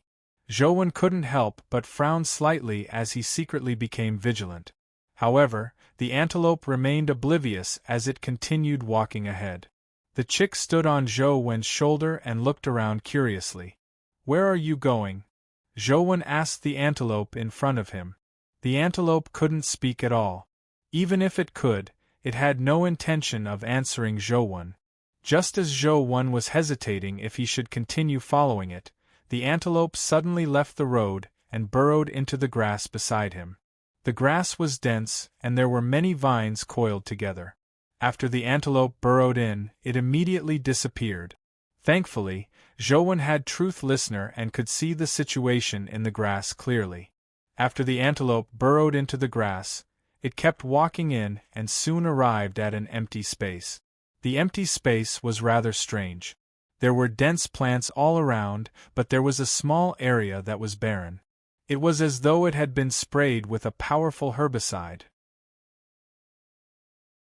Chapter 724. The antelope walked to the small clearing and began digging with its hooves. Could there be some treasure buried there? Zhou was curious as he burrowed into the grass and quickly arrived at the side of the clearing. The antelope dug very quickly. When Zhou arrived, it had already dug more than a meter deep. The soil that it had dug out was piled to the side. Zhou looked at the soil that had been dug out and immediately knew why there were no plants growing here. What the antelope dug out wasn't soil at all, but a grayish-black ash. It looked like lime mixed with some metal powder. He stretched his head into the pit and saw that it was indeed the same metal powder. "Oh, antelope, what are you digging?" Zhou asked curiously. The antelope ignored him and continued digging down. Zhou thought to himself, this antelope is usually very arrogant. It doesn't care about anything and it's the laziest. It's like a lord. Now that it's digging its own hole, there must be something good down there. With this in mind, Zhou said with a smile, "Oh, antelope, it's not convenient for you to dig with your hooves.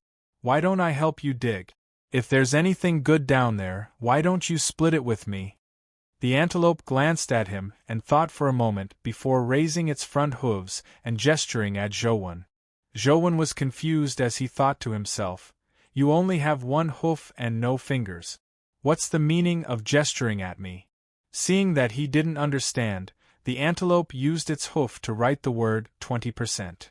Only then did Zhouwen understand what the antelope meant by gesturing with its hoof. There was a fork in front of its hoof, making it look like a V sign. It could also represent 2. 20% is too little. How about 40%? The antelope ignored him and continued digging. 20% it is. I'll help you dig. Zhouwen felt that since he had nothing to do, he could help it dig and save time. He could also share some benefits, so why not? The antelope jumped out of the pit and pointed down, indicating for him to dig. Zhouwen obviously wouldn't dig himself. He summoned Tyrant Behemoth. The two horns on Tyrant Behemoth's head were like spinning electric drills. It dug holes very quickly. To Zhouwen's surprise, the metal powder below wasn't ordinary. Tyrant Behemoth's powerful strength failed to penetrate the metal powder layer. After drilling for quite some time, they had only dug a dozen meters deep. The color of the metal powder they dug out was getting darker and darker, until it was as black as coal. Moreover, the metal powder also had a smell. It wasn't unpleasant, but it smelled like the ink on a newspaper. "Old goat, what's down there? How deep do we have to dig?" Zhouwen knew that the antelope had a high intelligence and could definitely answer him. It just depended on whether it was willing to answer. The antelope stretched out its hoof and drew 2 words on the ground. 8 meters, it's still 8 meters deep. It looks like we'll have to dig a little longer. Zhouwen did the math. The deeper he dug, the harder it was to dig. He estimated that he would need another 40 to 50 minutes. After some thought, he took out his phone and grinded dungeons for a while. He would wait for Tyrant Behemoth to dig out the item. After grinding the dungeon for a while, he didn't get anything good. The antelope suddenly nudged him with its hoof. Zhouwen knew that it had dug up something. He walked to the side of the pit and looked down. He saw that Tyrant Behemoth had already dug a pit that was 20 to 30 meters deep. However, Tyrant Behemoth's body was too huge. It almost blocked the deep pit, so Zhouwen had no choice but to let it out before looking down. This time, he saw something in the deep pit. It looked like a wooden stake with a diameter of 50 to 60 centimeters. It was pitch black, but there were growth rings on the cross-section. It was likely wood. The antelope pointed at the log and nudged Zhouwen, clearly getting him to bring the log up. Although the log looked huge, Zhouwen's present strength wasn't weak either. Even if the log weighed a few tons, it wouldn't be a problem for him. However, Zhouwen didn't wish to take the risk.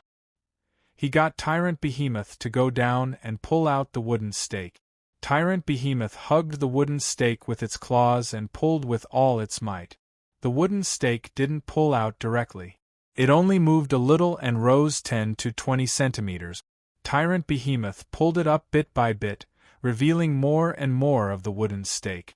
When the entire wooden stake was pulled out, it was about 3 meters long. Tyrant Behemoth placed the wooden stake on the ground. Zhouwen carefully sized it up and realized that it was indeed a piece of wood. It was likely a section of some tree, and the bark was rather intact. Zhouwen didn't know what kind of wood it was. The bark and heart were black, about the same as charcoal, but it wasn't dirty at all. It was a little cold. "Oh, antelope, is this the treasure?" Zhouwen asked the antelope. The antelope nodded and circled the log a few times as though it was examining something. "What's the use of this wood?" Zhouwen didn't discover anything special about the wood. Apart from being a little black and heavy, there didn't seem to be anything special about it. The antelope pointed at the wood and then at Zhouwen's shoulder, as though it wanted Zhouwen to carry it. "If you don't have a place to put it, I'll help you keep it. Ask me when you need it," Zhouwen hurriedly said. The antelope glanced at Zhouwen, making him feel guilty. However, he never expected the antelope to nod in agreement. Zhouwen was overjoyed as he reached out to lift the log. He realized that it wasn't as heavy as he imagined. He could still lift it. Zhou originally imagined that he wouldn't be able to lift it since Tyrant Behemoth had used so much strength to pull it out.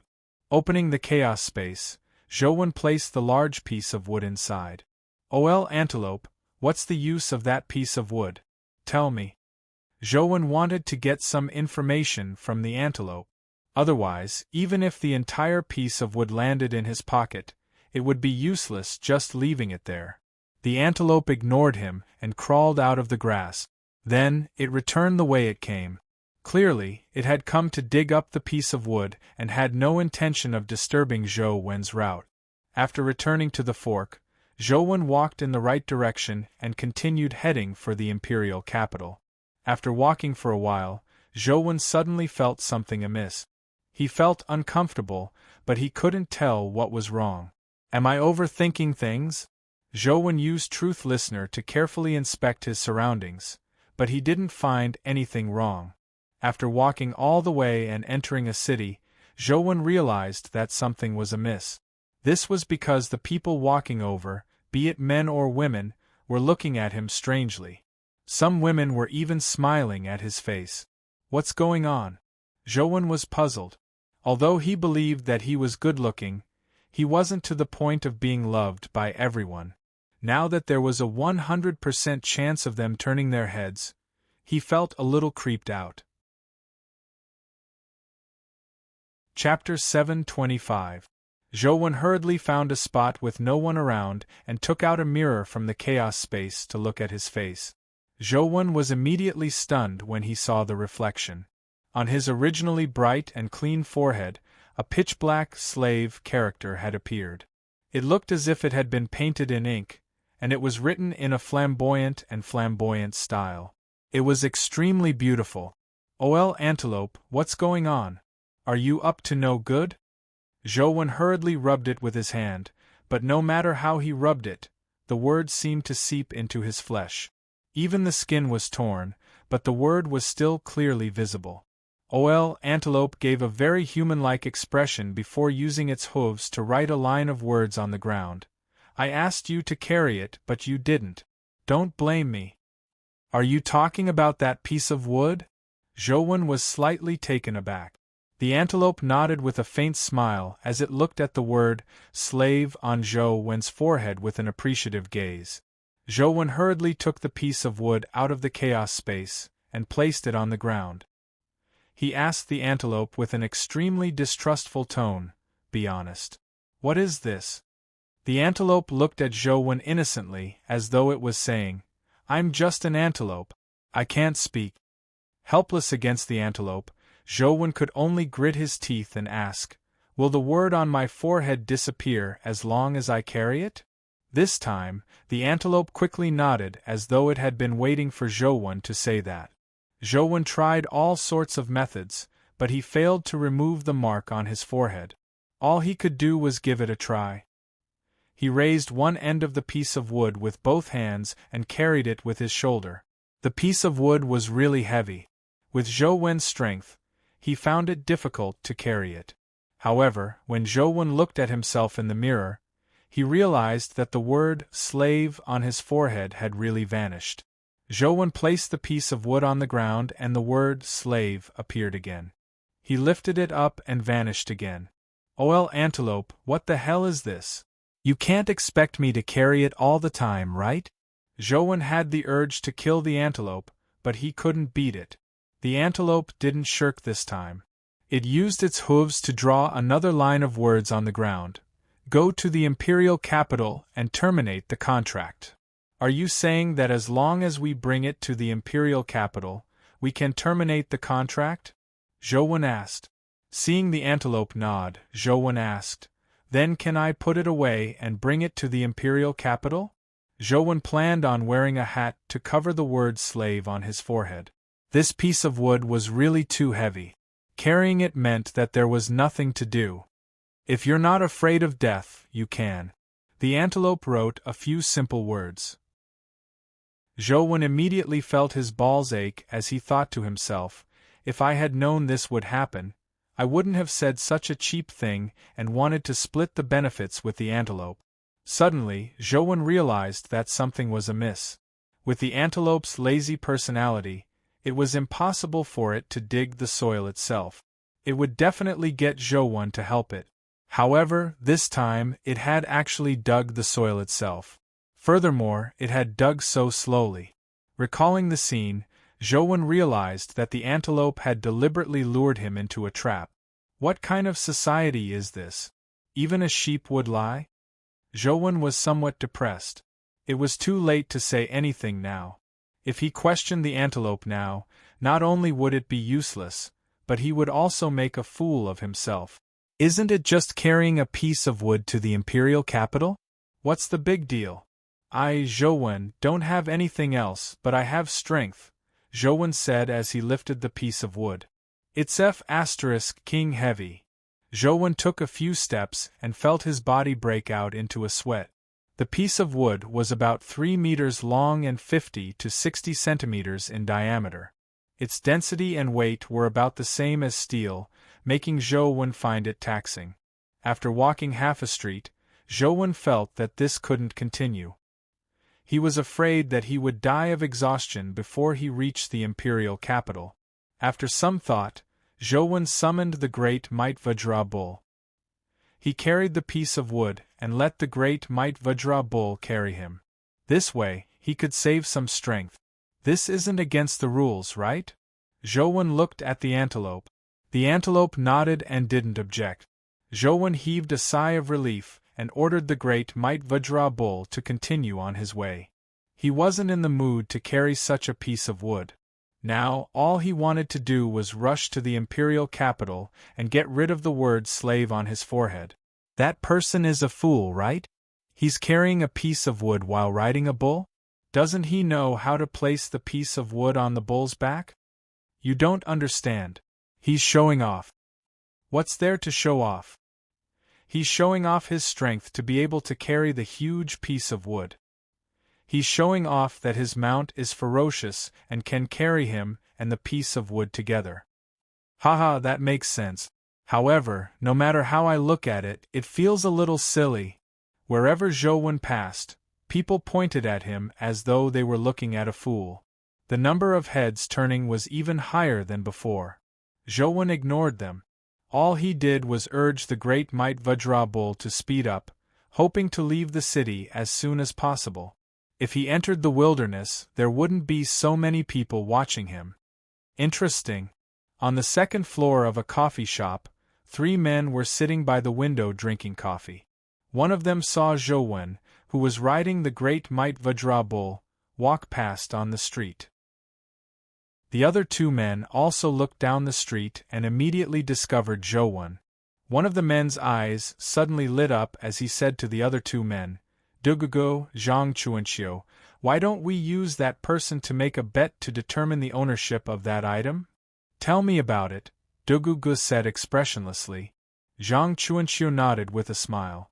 As long as it's fair, I have no objections. It's definitely fair. We'll guess when that person will put down the piece of wood on his shoulder. Whoever guesses the closest time will get the item. What do you think? Xia Luchuan said. Sure, Dugugu said directly. I have no objections, Zhang Chuanxiu said as well.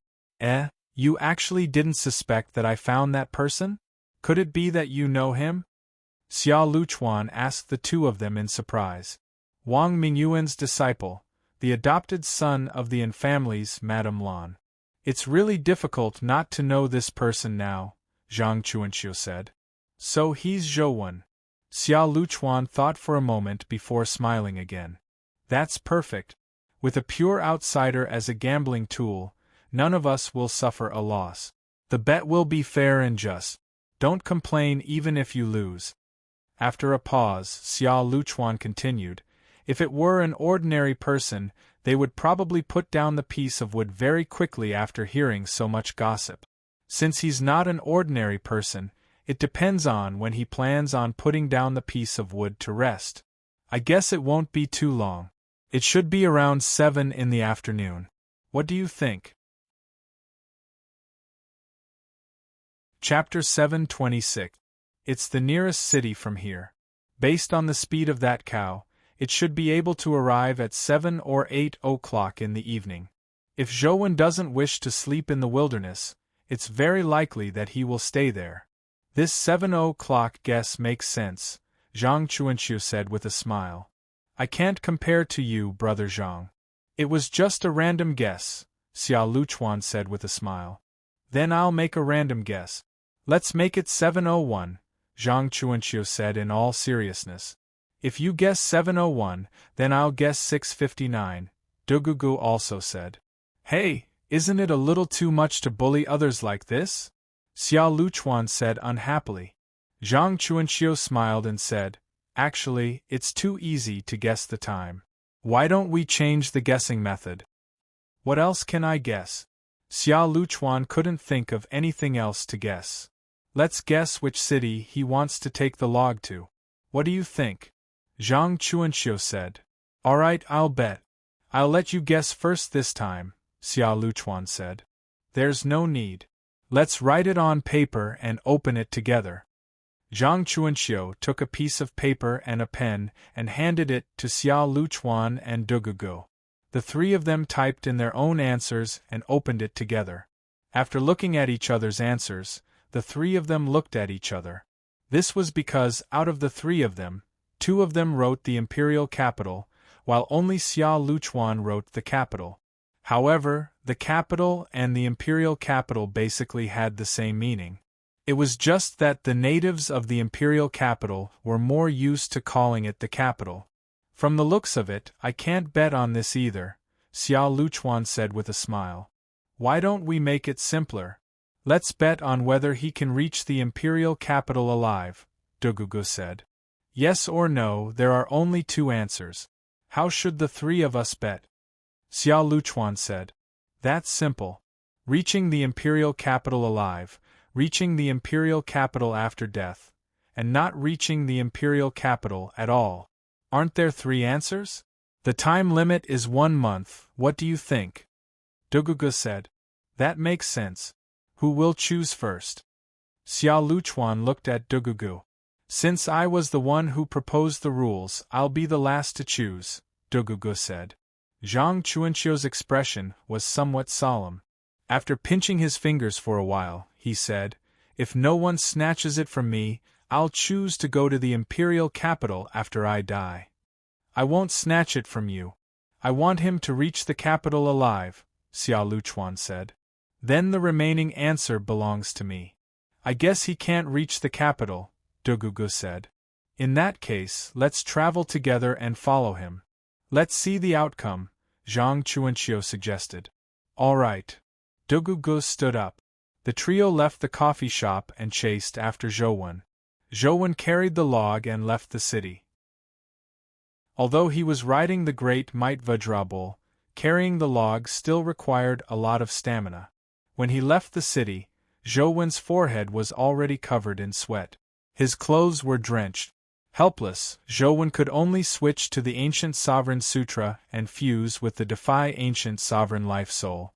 With the augmentation of the powerful vitality, he could continue carrying the log.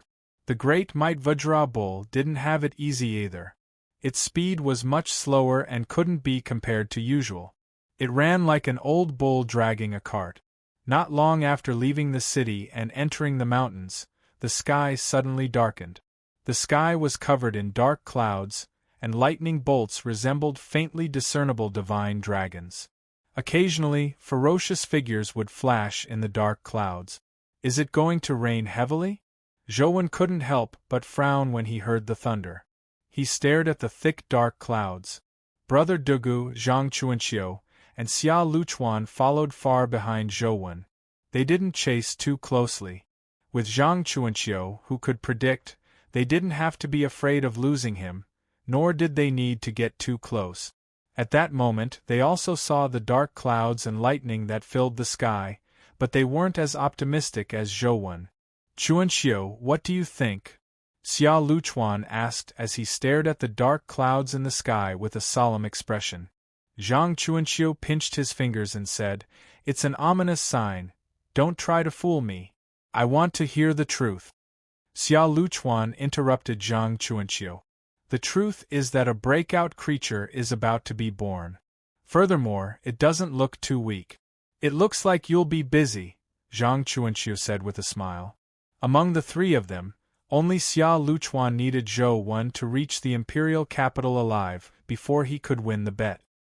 He naturally wouldn't let Zhou Wen die here. As long as he could win, Xia Luchuan didn't mind helping Zhou Wen. As they spoke, Zhou Wen had already sped up, hoping to reach the city ahead as soon as possible. Unfortunately, the log was too heavy. Even if the great Might Vajra bull ran with all its might, it couldn't run too fast. That's not right. As Zhang Chuanqiu walked, he pinched his fingers to calculate something. He looked around and suddenly, his expression changed as he cried out. What's wrong? Xia Luchuan asked curiously. Before Zhang Chuanqiu could answer, he heard an explosion in the sky. A bolt of lightning descended from the sky and struck a forest near them. Strangely enough, when the lightning struck the forest, it produced visible electric arc. The forest enveloped by the lightning only flashed with lightning, but there was no fire. And this was just the beginning. Large amounts of lightning continued to fall, falling into the forest, covering all the flowers, grass, and trees with a layer of lightning. However, the flowers, grass, and trees did not die. Instead, they became even more energetic. Quaking a divination, returning Sister Lightning Pool. It looks like this isn't good, Zhang Chuanqiu said as he calculated. Xia Luchuan had spent a long time with Zhang Chuanqiu, so he had a simple understanding of divination. When he heard that, he said, returning Sister Lightning Pool shouldn't be a dangerous divination, right? I remember hearing you say that the meaning of returning Sister Lightning Pool divination is that for greater benefits, one has to pay a certain price in exchange. It's just like marrying off one's sister. Although what you said isn't completely correct, it's not too far off. However, before Zhang Chuanqiu could finish his sentence, he suddenly saw the plants that were covered in lightning seem to come to life. Their branches and leaves trembled as they shot out bolts of lightning. Instantly, crisscrossing lightning enveloped Xia Luchuan and company. This level of lightning naturally didn't affect them much. Xia Luchuan shattered the lightning with a wave of his hand. Thunder boomed in the sky again. This time, the thunder was especially loud, causing the entire mountain range to tremble. In the dark clouds in the sky, a ball of azure lightning fell like a meteor. Boom! A large swath of the forest was destroyed as a figure emitting lightning appeared in the ruins of the forest. Chapter 727. Xia Luchuan looked over and saw a tiger with wings on its back. Azure lightning crackled on its body as though every cell was flickering with lightning. The tiger saw Xia Luchuan and company at a glance. With a flap of its wings, it immediately transformed into a bolt of lightning. Not good. Xia Luchuan's expression changed as he summoned an ancient sword. The ancient sword split into 2, 4, and 8, turning into a sword formation that resembled an impenetrable wall that blocked in front of Xia Luchuan. Dugu Ji's figure quickly retreated like a ghost. He was unbelievably fast. Even Zhou Wen's transcendent flying immortal at full strength wasn't as fast. Zhang Chuanqiu flicked his sleeve and talismans appeared in front of him, turning into a talisman array that protected his body. Everything happened in an instant. An azure bolt of lightning tore through the sky and turned into a lightning net that instantly enveloped the sword formation and talisman array. No matter how fast Dugu Ji's movement technique was, he wasn't as fast as the lightning. He was also enveloped. Rumble! The sword formation shattered and the talismans were burned. The might of the lightning was like a heavenly punishment that could destroy everything.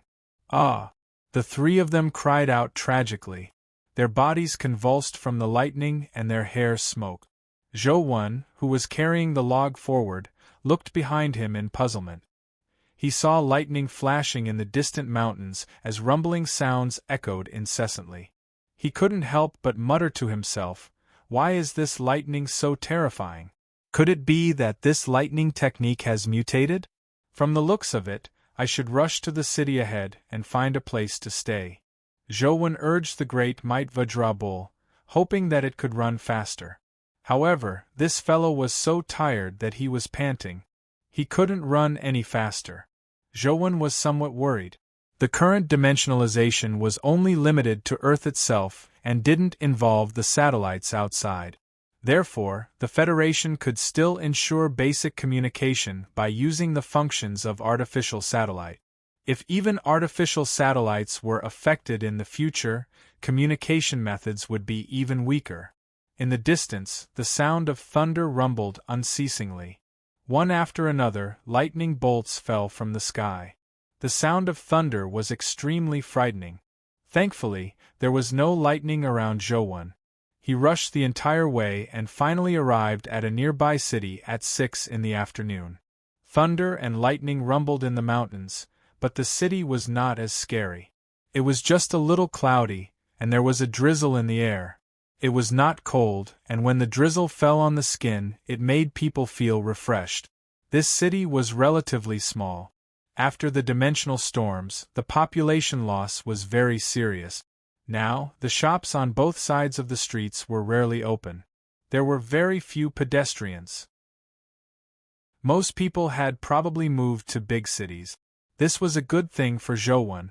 At the very least, there weren't that many bystanders pointing at him. Only the occasional passerby would look at him in surprise. Not long after Zhou entered the city, he saw a small inn. The inn's door was open, but there was no one inside. The tables and sofas were messy and there was a lot of dust on them. From the looks of it, the owner had already left. Zhou went in and found a room. When he realized that the bed and blanket were still there, he stayed there. Anyway, he only wanted to rest for a while before continuing on his journey. He did not have high requirements for a place to stay, as long as it could shelter him from the wind and rain. Walala! Not long after Zhou entered the inn, it began to rain heavily outside. The rain seemed to have been poured down by someone using a basin.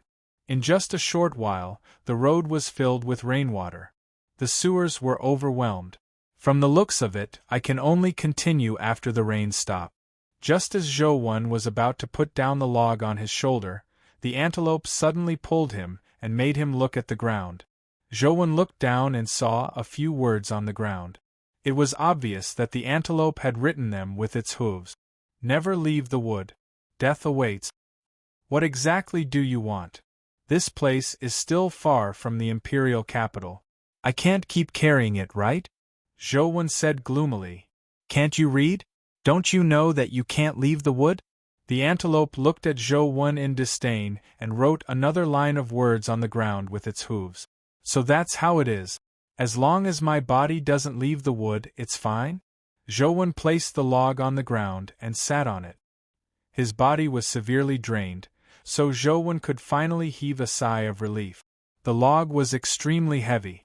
Even though he had used the power of the Defy Ancient Sovereign Life Soul, he still felt that his body couldn't take it. Since he couldn't leave the wood, he didn't even need a bed. Zhou pulled a blanket over him and lay on the log to sleep. The antelope slept comfortably on the bed. The chick also slept on the bed and even used its beak to cover itself with a blanket. The rain outside was so heavy that Zhou didn't dare rashly set off.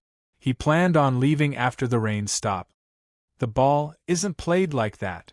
Zhou was sleeping soundly when a voice suddenly sounded, nearly giving him a fright. Thankfully, Zhou still remembered the words, "Never leave the wood." He forcefully stopped himself and continued sitting on the log without jumping down. When he opened his eyes and took a closer look, he realized that the television in the room had been switched on. It was playing an old movie. I nearly died from fright. Why is this crappy television on its own? Zhou turned his head and saw that the chick had woken up at some point in time. It was using its claws to fiddle with a remote control. I'm sleeping. Cut it out. Zhou extended his hand and sucked the remote control over. Then, he used it to turn off the television. Seeing that it was still early and that it was still raining heavily outside, Zhou lay down to continue sleeping. Just as he fell asleep, he was suddenly woken up by the sound. This move is clearly called old man pushing the cart. Don't think I don't know. Zhou was woken up again and saw that the television was on again. It was playing an old movie again. Little Feifei, can you stop fooling around? Let me rest for a while. I'm really tired. Zhou was just about to take the chick's remote control when he realized that the chick wasn't holding it at all. The remote control was still beside him. The chick crawled out of the blanket and looked at him blankly. What's going on? Did I touch the remote control myself? No. That's not right. This hotel has been abandoned for some time. There's no electricity inside. How can the television be switched on? Zhou finally woke up completely as he sat up and carefully looked at the television. Zhou's expression couldn't help but change. This was because the cable for the television was hanging below. It wasn't plugged in at all. Even if there was electricity in the hotel, it was impossible for the television to be switched on. You can look at it later. The old movie on the television was still playing. Zhou frowned as he stared at the television and used Truth Listener to inspect it. Chapter 728. Truth Listener's ability allowed Zhou to directly hear the internal structure of the television. However, Zhou didn't know much about circuit boards, so he didn't see any problems. He didn't find any companion beasts or dimensional creatures inside, but he realized that there was an electric current flowing inside. It's impossible that there's no problem. Zhou checked it several times, but he didn't see any problems. He tried using the remote control to turn off the television, but the television was turned off again. It looked no different from a normal television. What the hell? Could it be that the electric current generated by the thunderstorm ran into the television, causing it to have electricity?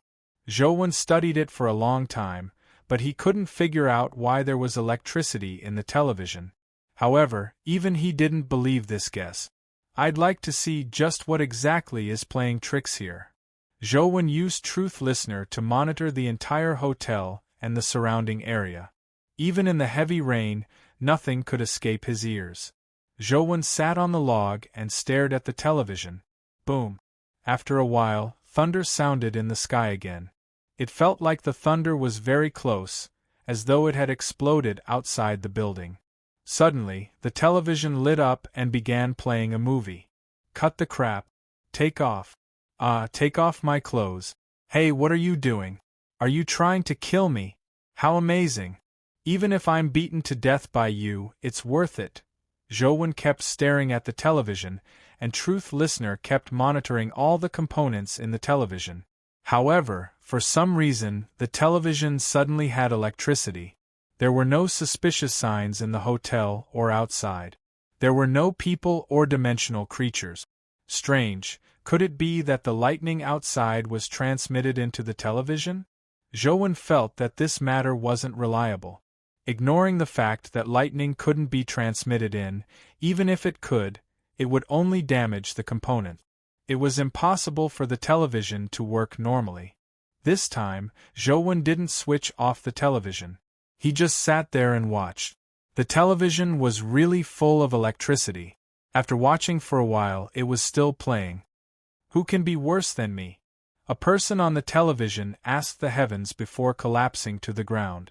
Zhou couldn't help but laugh when he saw this. Although he found this matter rather odd, this old movie was quite funny. Even if someone is really up to no good, if I leave this place now and enter the heavy rain, I might end up being ambushed. I'll just wait and see. Zhou decided not to turn off the television. He switched it on and slept on the log. Truth Listener's ability was constantly on. If there was any commotion, Zhou would immediately know. His essence energy art had also switched to Tao Sutra. With the heaven-opening scripture of the highest elder life soul, he had some protection. The television kept playing old movies, one after another, but other than that, nothing else happened. In the middle of the night, Zhou suddenly heard footsteps coming from the inn's entrance. He immediately woke up. With truth listener's ability, he immediately saw a strange person run in. The person's clothes were tattered. His hair was charred black, and he looked like he had just been struck by lightning. Finally, you can't help but move? Zhou sat up and monitored the person's every move. After the person entered, he sniffed around before walking towards Zhou room.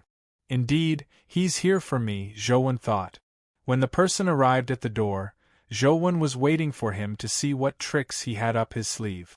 He never expected the person to knock on the door a few times. Who is it? Zhou was somewhat surprised as he asked after some thought. The person outside said, Zhou, I'm here to snitch. You have to be careful along the way. Someone wants your life, and it's not just one family. Who wants my life? Zhou asked. You should know the Dugu family and the Zhang family of the Federation's 6 families, right? The Dugu family's Dugugu and the Zhang family's Zhang Chuanxiu want your life, the person outside answered. I have no grudge with them. Why do they want my life? Zhou asked again. This time, the person outside the door did not answer.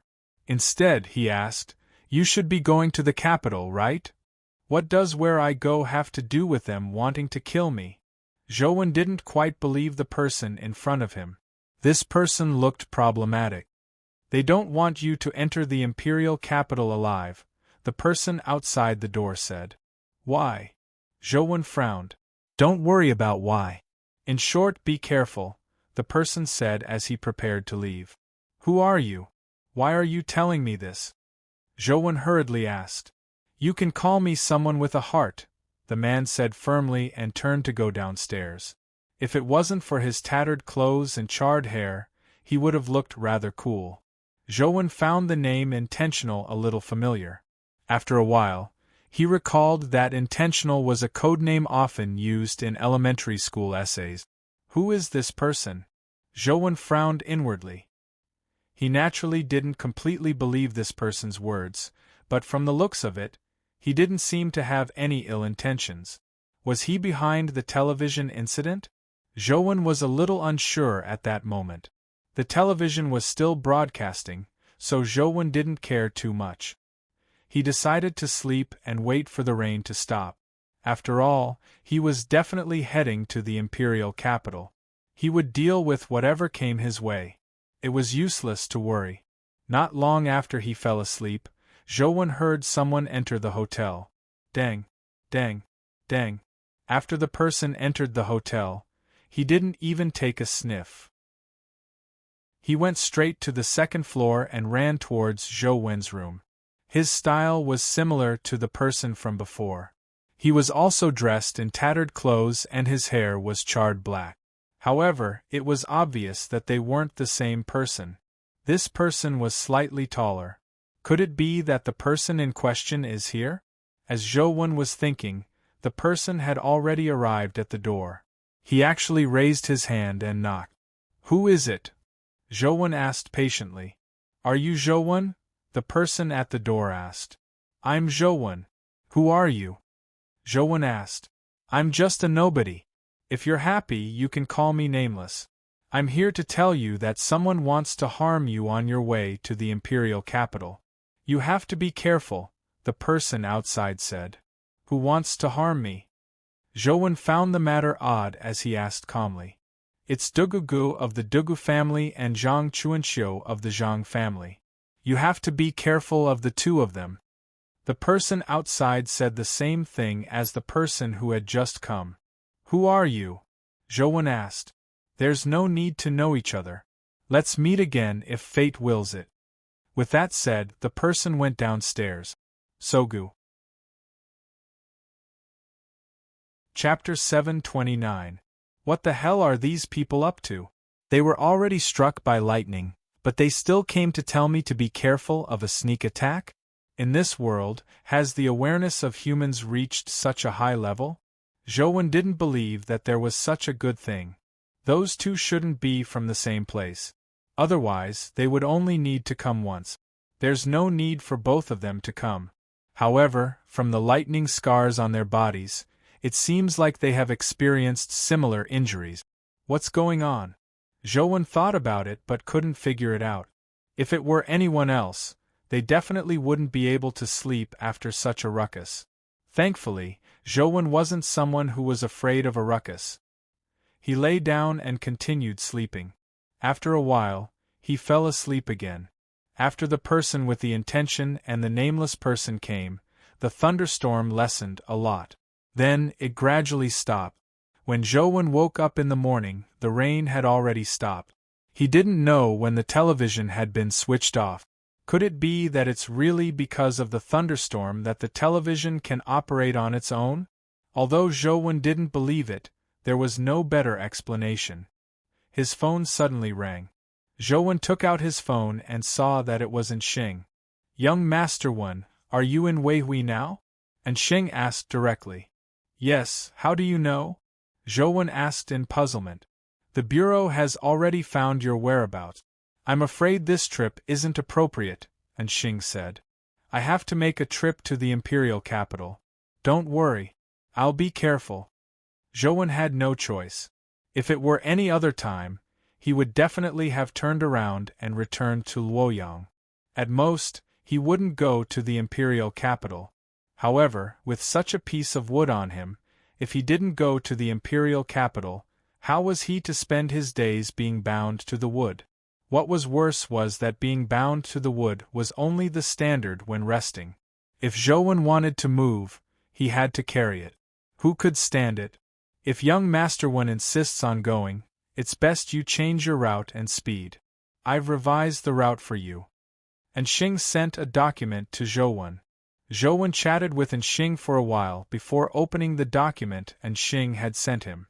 He wanted to know what to do next, but when he opened the document, his eyes widened. The content of the document was not a map at all, but a dynamic emoticon.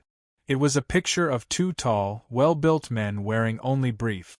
One had his arm around the neck, and the other had his arm around the waist. They were dancing close to each other. Zhouwen was instantly dumbfounded as his expression turned odd. He must have sent it wrongly. But why would Xing have such a picture? Could it be? Zhouwen shuddered and hurriedly shook his head to deny his thoughts. He sent a message to Xing and asked, "Ah Xing, did you send the wrong document?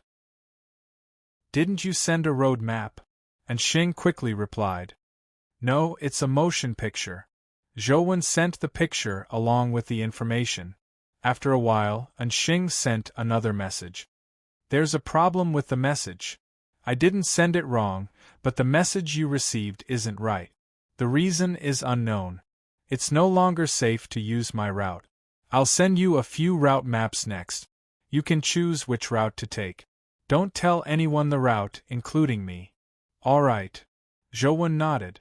Xing directly sent a simple map over. It was obvious that it was hand-drawn. They were all routes to the imperial capital from where he was. He could choose one of them. As the communication might be hijacked, Xing didn't say too much. He told Zhouwen to be careful before ending the communication. Zhouwen studied the map and chose a route to continue his journey. In a cave in Chess Mountain, a seductive woman was chained up. She was fiddling with some experimental equipment as though she was doing some research. The phone beside her rang. The woman glanced at the screen and realized that the message was from Zhouwen. With a thought, an invisible force immediately controlled the phone to open the message. The phone automatically flew in front of the woman, allowing her to see the message clearly. The woman immediately frowned when she saw it. "Darling, I want you to be my slave tonight." "Well done, Zhouwen. You sure have guts. You want to be a slave, right? I'll satisfy you immediately." The woman narrowed her eyes as they shimmered with a strange glint. With a thought, the woman's phone automatically typed and sent a message to Zhouwen. "I'll fulfill your wish tonight." Zhouwen was walking when he heard his phone ring. He took it out and saw that it was from the Tharj. He immediately clicked it open and was momentarily at a loss. He sent a message. "What do you mean? Did you send the wrong message?" "Did I send the wrong message?" Then who was your message supposed to be sent to? The Dharch quickly replied. How do I know who your message was supposed to be sent to? Zhouwen found it even more baffling. The Dharch didn't reply. Zhouwen muttered to himself, how baffling. After putting away his phone, he continued on his way. Zhouwen changed his previous route and took another detour. He didn't take the same old path. Although taking the old path might have an unexpected effect, the probability of Zhouwen changing routes was 50%. However, the probability of determining Zhouwen's route among the new routes was much lower, so Zhouwen still decided to change routes. An hour after Zhouwen set off, Xia Luchuan and company set off from another hotel in Weihui and continued tracking Zhouwen. They looked much better than before. The mysterious dimensional creature they encountered the day before yesterday had nearly knocked the three of them down. Although they managed to escape in the end, they were still slightly injured. With Zhang Chuanqiu's divination, they slowly followed behind, not afraid of losing Zhouwen. I was really unlucky yesterday to encounter such a terrifying dimensional creature. Thankfully, I was smart enough to run fast enough, Xia Luchuan said gloomily. Zhang Chuanqiu pondered for a moment and said, I did a divination when I came out today. What do you mean? Xia Luchuan asked. Today's divination is still about sister returning lightning pool, Zhang Chuanqiu said. No way. Will something similar happen today? Xia Luchuan frowned. I hope not. Logically speaking, this sister returning lightning pool isn't a dangerous divination. However, this matter seems a little odd. It's best to be careful, Zhang Chuanqiu said. The three of them left the city and followed Zhouwen's path for less than 2 hours before they felt that something was amiss.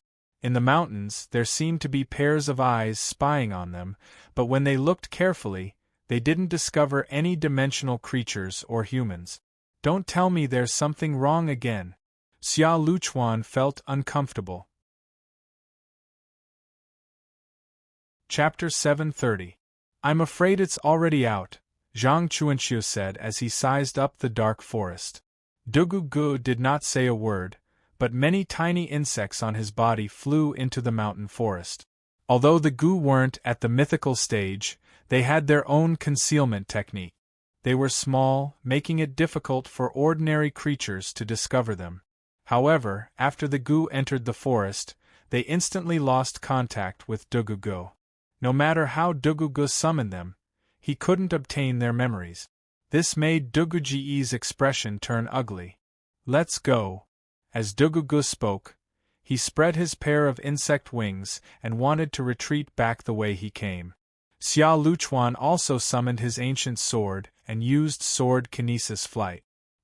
His straight-line speed wasn't slower than Duguji's. Zhang Chuanqiu wasn't slow either. He took out a talisman and was about to escape underground. However, just as the three of them were halfway through their actions, they saw a pair of ghostly eyes open in the pitch-black forest. The eyes stared at them and they felt their minds go blurry. They were so sleepy that they couldn't even open their eyes. Bam! The three of them fell to the ground and were drowsy. No matter how they struggled, their eyelids slowly closed. As Zhouwen walked ahead, he felt that the surrounding forest was especially quiet today. However, it was different from the path the antelope had taken him through previously.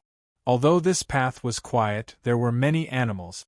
However, the animals seemed especially lazy and were still sleeping. Zhouwen felt that something was amiss as he walked carefully. However, he didn't encounter any problems along the way. By the time he arrived at the next small city, the sky had already darkened. After carrying the wood for an entire day, Zhouwen felt very tired. He found an inn in this small city and stayed there. This small city was similar to the previous one. Almost everyone had left.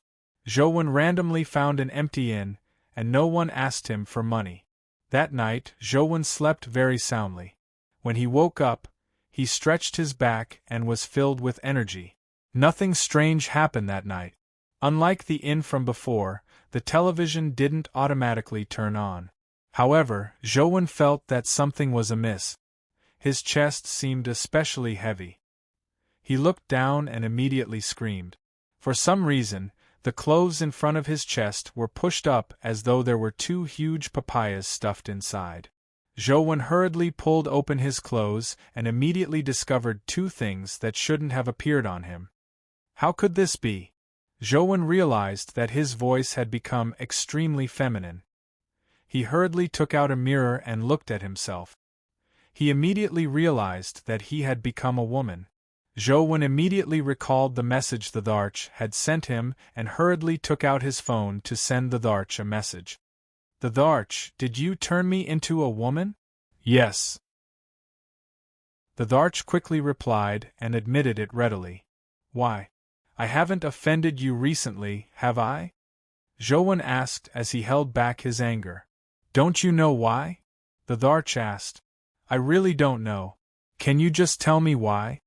Zhou felt that something was amiss. From the Thearch's tone, it seemed like he had provoked the Dharch first. However, he hadn't contacted the Dharch recently, nor had the Dharch contacted him. "Did you forget the message you sent so quickly? Is there a need for me to say anything?" The Dharch replied.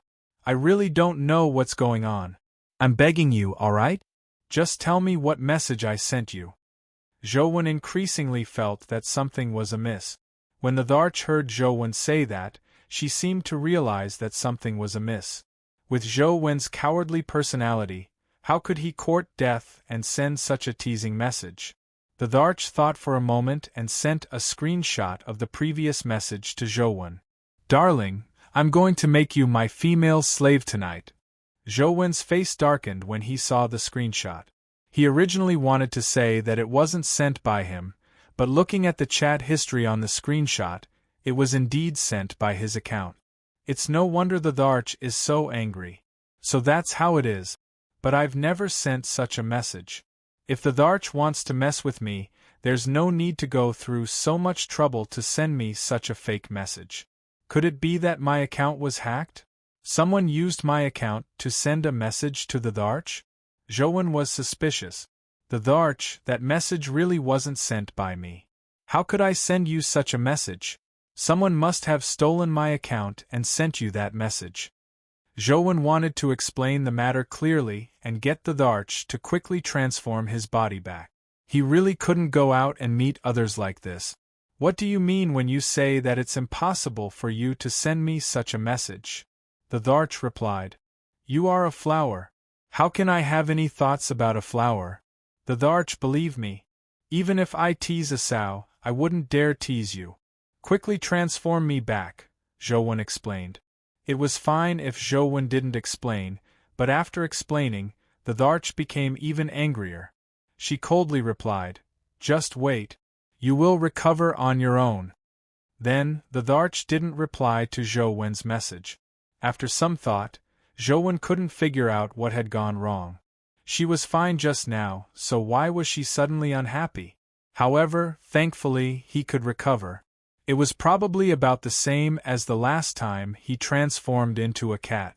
He would recover after some time. Zhou didn't leave either. He planned on staying in the hotel and waiting for the transformation to end. During this period of time, Zhou restored his phone to its factory state. Then, he downloaded the software again and changed the password. He used all the methods he could to prevent his account from being stolen again. As usual, Feng Qiuyan was practicing his saber technique. Suddenly, his phone rang. Feng Qiuyan typically didn't pick up the phone or look at messages when he was practicing his saber. However, when he heard that the message was a ringtone he had specially set and that it was likely from Zhou, Feng Qiuyan stopped practicing and picked up his phone to take a look. Indeed, the message was from Zhou. Feng Qiuyan clicked open the message and his expression immediately turned odd. "There was once a sincere love in front of me, but I didn't cherish it. When I lost it, I regretted it.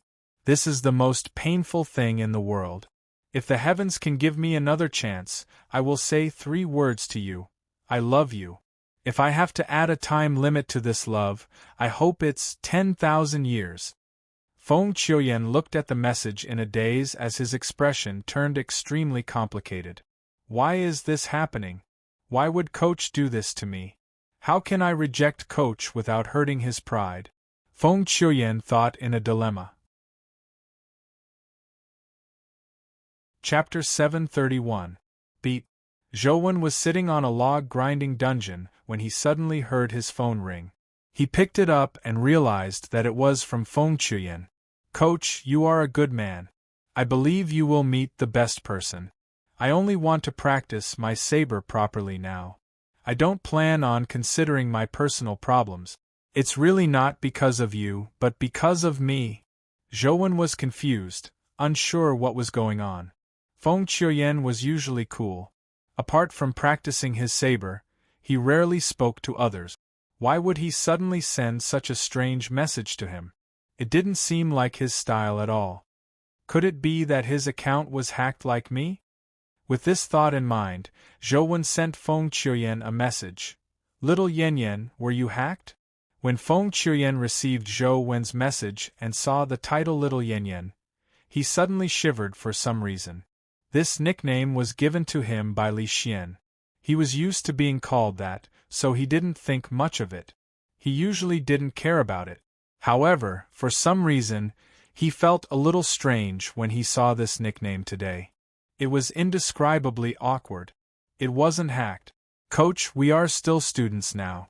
We should focus on our studies. Furthermore, the Federation is in dire straits. The rise and fall of the Federation is everyone's responsibility. Feng Qiuyan thought of a way to convince Zhouwen not to lose his pride and not feel sad from being rejected. He could even work harder. Zhouwen felt that something was amiss as he suddenly realized something. He immediately sent a message to Feng Qiuyan. Before this message, did I send you any messages? If so, send me a screenshot. Zhouwen sent a screenshot of the first message Feng Qiuyan had sent him. He felt that something was amiss. Indeed, after a while, Feng Qiuyan sent a screenshot over with a message. Coach, it's really not that you aren't good enough, but I really only want to focus on practicing my saber. When Zhouwen saw the message on the screenshot, he wished he could immediately find a hole to hide in. F***ck your sister. Who's behind this? Zhouwen had the urge to kill. If this continued, he would definitely go crazy. With no other choice, Zhouwen sent a message to explain to Feng Qiuyan that his account had been hacked. Yes, I understand, Coach. I won't tell anyone about this, Feng Qiuyan replied. Screw you if you don't tell me. My account was really hacked.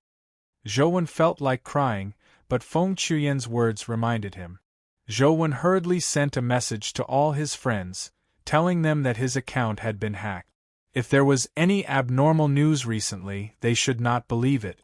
Not long after, someone replied to him with all sorts of messages. Some people said that they had been scammed by him and wanted him to return the money. Others said that they had confessed to her and wanted him to take responsibility. However, they were all joking. No one else received any special messages. Only then did Zhouwen heave a sigh of relief. Zhouwen switched off his phone before considering the entire matter. He felt that something was amiss. It didn't seem to be as simple as having his account hacked. This matter seems to have happened after I checked into the hotel and the television automatically switched on. Could it be that there's a problem with my phone? Zhouwen felt that there was a connection between the two matters. He checked his phone and didn't find any problems. Everything inside the phone was normal. For this, Zhouwen even specially found the internal structure of such a phone and compared it with his phone's interior. However, there was nothing abnormal. There weren't any special components installed inside. After switching it back on, Zhouwen operated his phone again, cleaning and restoring the appearance settings. He did it again, unsure if it was of any use. That's not right. Zhouwen looked at the phone's interface and suddenly realized a problem. Everything about the phone was normal, but the only thing that was abnormal was the phone's battery. In the past 2 days, Zhouwen hadn't charged his phone at all. Although he didn't usually use this phone, It had been on standby for a few days. Furthermore, he had been operating it for so long, but the battery was still at 100%. There wasn't any loss. This was clearly abnormal. When Zhou discovered this abnormality, he immediately thought of the television that had automatically switched on in the hotel. I don't know why there was an electric current in the television, but it automatically switched on. Now, the battery in my phone doesn't drain. Could it be the same thing? Zhou used Truth Listener to check the phone's battery, but he didn't find any problems. He only felt that there was plenty of battery inside. Although smashing the phone might resolve the problem, it was only a possibility. Zhou thought for a moment and didn't smash the phone. Instead, he switched it off. After waiting for a while, his body finally returned to normal and he returned to his original appearance. Zhou continued on his way with his phone. On the way, Zhou paid close attention to the phone. Truth Listener's ability was constantly paying attention to the phone's interior, especially the battery. However, he didn't discover anything amiss. When he arrived at the next city, Zhou stopped to rest again. The phone remained silent. However, when Zhou slept in the middle of the night, something abnormal happened. The phone that had been switched off automatically turned on. The moment the phone was switched on, the program automatically ran and began playing an old movie. Zhou had already watched this old movie in the hotel. The problem is indeed there. Zhou was now certain that something had happened at the hotel on the stormy day.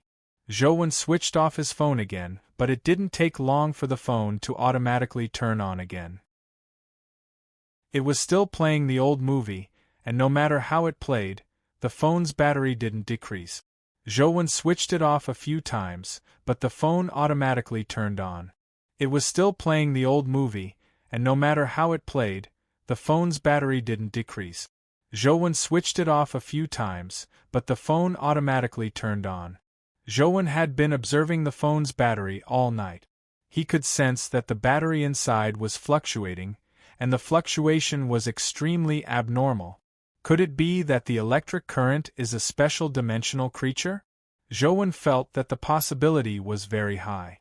If the electric current inside was a companion beast, no one would use a companion beast like this. Although it caused him some trouble, it wasn't fatal. If his enemy had such a companion beast, they wouldn't have used it in such a manner. It could have dealt a fatal blow to him, and it might even have consigned him to eternal damnation. How can I get the electric current out? Zhou looked at the phone and thought to himself. How could he determine if there was a dimensional creature inside? Chapter 732. Smash the phone? It probably won't be of much use. It can silently run from the television to my phone, so it should be able to move elsewhere. That way, it will be even harder to find it. Now that it's in the phone, at least I know where it is, Zhou thought to himself. What kind of dimensional creature is this? A pure electric creature? Zhou used Truth Listener to monitor it, but all he could sense were electric fluctuations. He couldn't hear anything else. Zhou thought about it carefully. In the past, the electric elemental creatures he knew were all existences with powerful destructive powers and were especially ferocious at roasting meat. However, this was the first time Zhou had seen an electric elemental creature that could enter and control electronic products. It could even use his software to send messages. He had never even heard of it before, much less seen it. If it was a traditional electric elemental creature, even if it was at the mythical stage, Zhou could blast it apart head-on. However, such a sneaky fellow wasn't easy to deal with. Zhou was momentarily at a loss for a solution. He wanted to use his phone to contact the Dharch and ask if she knew the origins of this strange electric elemental creature, but he was afraid that the information would be tampered with. When that happened, he didn't know what kind of trouble it would cause. After dawn, Zhou carried the log to the phone store. There were very few people in this small city. Zhou walked around for half a day and almost circled the city before finally finding a phone store. He bought a few new phones and new SIM cards.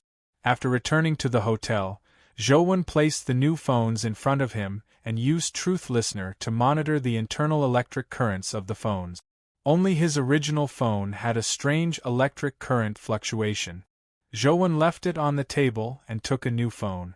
He went to the yard outside and dialed the Thearka's number.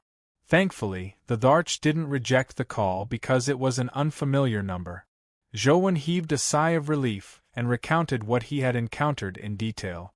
There's actually such a dimensional creature. I've never seen it before. The Tharch actually didn't know the origins of this dimensional creature. After a pause, the Tharch continued, however, from your description, it should have electromagnetic attributes. It might even have powers like a magnetic field.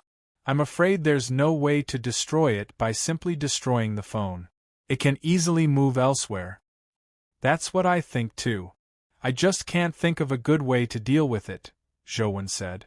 The Tharch curled her lips and said, Did you study for nothing? Waves need to spread through matter, and particles will be affected by a force field. Even if it's purely formed from electric energy, it can't exceed this rule. Why don't you try using the black hole-like power created by Tyrant Behemoth's absolute strength skill? Zhou was immediately taken aback. He had been considering the methods to restrain the lightning elemental creatures in myths and legends. He never expected that a dimensional creature like the Tharch would teach him about human scientific knowledge. How do you know that Tyrant Behemoth is mine? Zhou suddenly realized that he hadn't told the Tharch that Tyrant Behemoth belonged to him. What don't I know? The Tharch said disdainfully. After hanging up, Zhou returned to his room. Just as he was about to test if Tyrant Behemoth's absolute strength was effective, he suddenly realized that the special electric current fluctuations in his phone had vanished. Zhou carefully checked the phones and checked everything in the hotel that had anything to do with electricity. He didn't find any abnormal electric fluctuations. Why is it gone again? Zhou pondered for a moment and thought of a possibility. It was very likely that the strange lightning elemental creature had eavesdropped on his conversation with the Tharch, so it had already run away. Unwilling to give up, he searched for most of the night, but he didn't find any more problems. In the morning, Zhou had no choice but to set off. After this, there were no more abnormalities on the phone. Everything returned to normal. Did that lightning elemental creature really escape? Zhou found it unbelievable that such a strange and cunning dimensional creature had been scared away by a few words. Not long after Zhou left, 3 men entered the small city where Zhou had stayed. The 3 of them looked haggard and had dark circles under their eyes. They looked like they had pulled 7 or 8 all-nighters and were on the verge of dying. These 3 people were naturally Xia Luchuan, Zhang Chuanxiu, and Dugugu. Don't you think that something's amiss? The first time we encountered that terrifying electric beast, we were almost electrocuted to death. The second time, we encountered a nightmare and almost sank into a dream, never to come out. Why did we encounter such a powerful mythical creature? Xia Luchuan said. Dugugu said with certainty, It's definitely not a coincidence. Zhang Chuanxiu pondered for a moment and said, I think this might have something to do with Zhou. Places he hasn't been to are fine, but places he's been to, so many things happened when we walked. Are you saying that Zhou is secretly up to no good and wants to harm us? Xia Luchuan frowned. That's not it. He probably doesn't know that we're here. After all, it was a coincidence that we bumped into him previously, Zhang Chuanxiu said. Then what do you mean? Xia Luchuan looked at Zhang Chuanxiu in puzzlement. Zhang Chuanxiu pondered for a moment and said, Did you notice that there's something wrong with the piece of wood that Zhou has been carrying? Of course there's a problem. I've never seen such a piece of wood before. It looks a little like gloomy wood, but it looks even more corporeal than gloomy wood, Xia Luchuan said. No, I'm not talking about that. Zhang Chuanxiu reorganized his thoughts before saying, Don't you think that piece of wood is a little sinister? Sinister? Xia Luchuan and Dugugu looked at each other in puzzlement. Seeing that they weren't saying a word, Zhang Chuanxiu guessed that they hadn't noticed it, so he continued, I think there's something wrong with that piece of wood. It seems a little sinister. It doesn't feel like a piece of wood.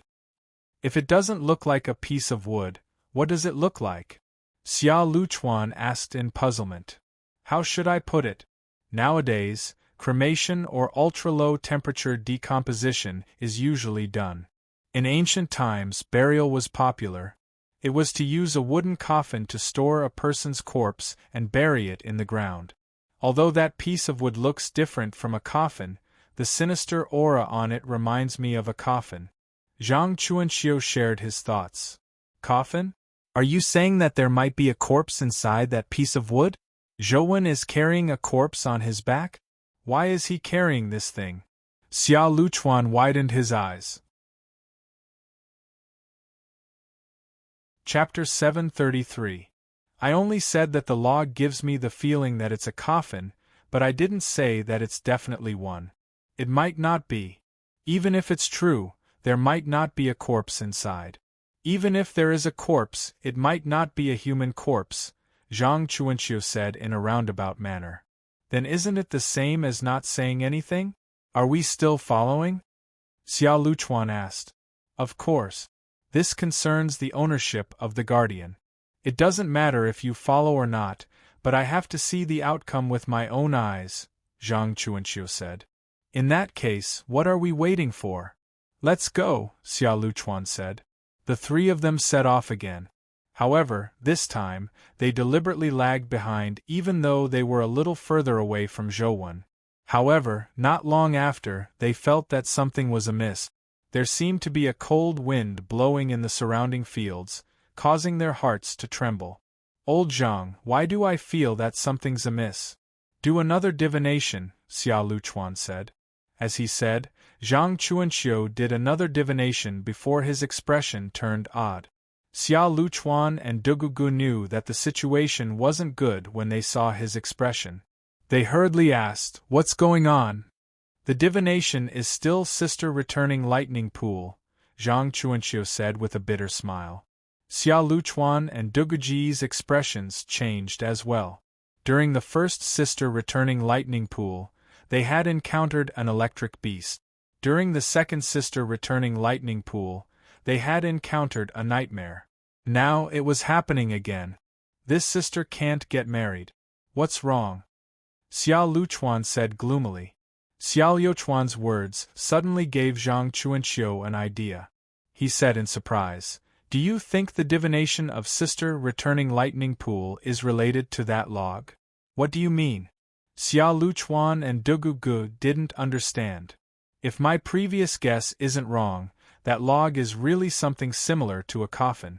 Do you think there might be a woman inside? Zhang Chuanxiu said in a bold and imaginative manner. What woman? If it's really a coffin, there should be a female corpse inside, Xia Luchuan corrected. It doesn't matter if it's a woman or a female corpse. In the past few days, no matter how I did the divination, the result is Sister Returning Lightning Pool. I think this matter definitely has something to do with that log. The more Zhang Chuanxiu said, the more he felt that he was right. Xia Luchuan was about to say something when he suddenly heard a roar. The field beside him cracked open as a huge earth dragon crawled out. Zhouwen walked ahead. Although he felt that the atmosphere was somewhat odd along the way, he didn't encounter anything strange other than the electric-type dimensional creature. Zhouwen wasn't in the mood to look at the other dimensional zones. He walked whenever he could, and when he couldn't, he rested. He kept rushing towards the imperial capital, hoping to send the crappy piece of wood out as soon as possible.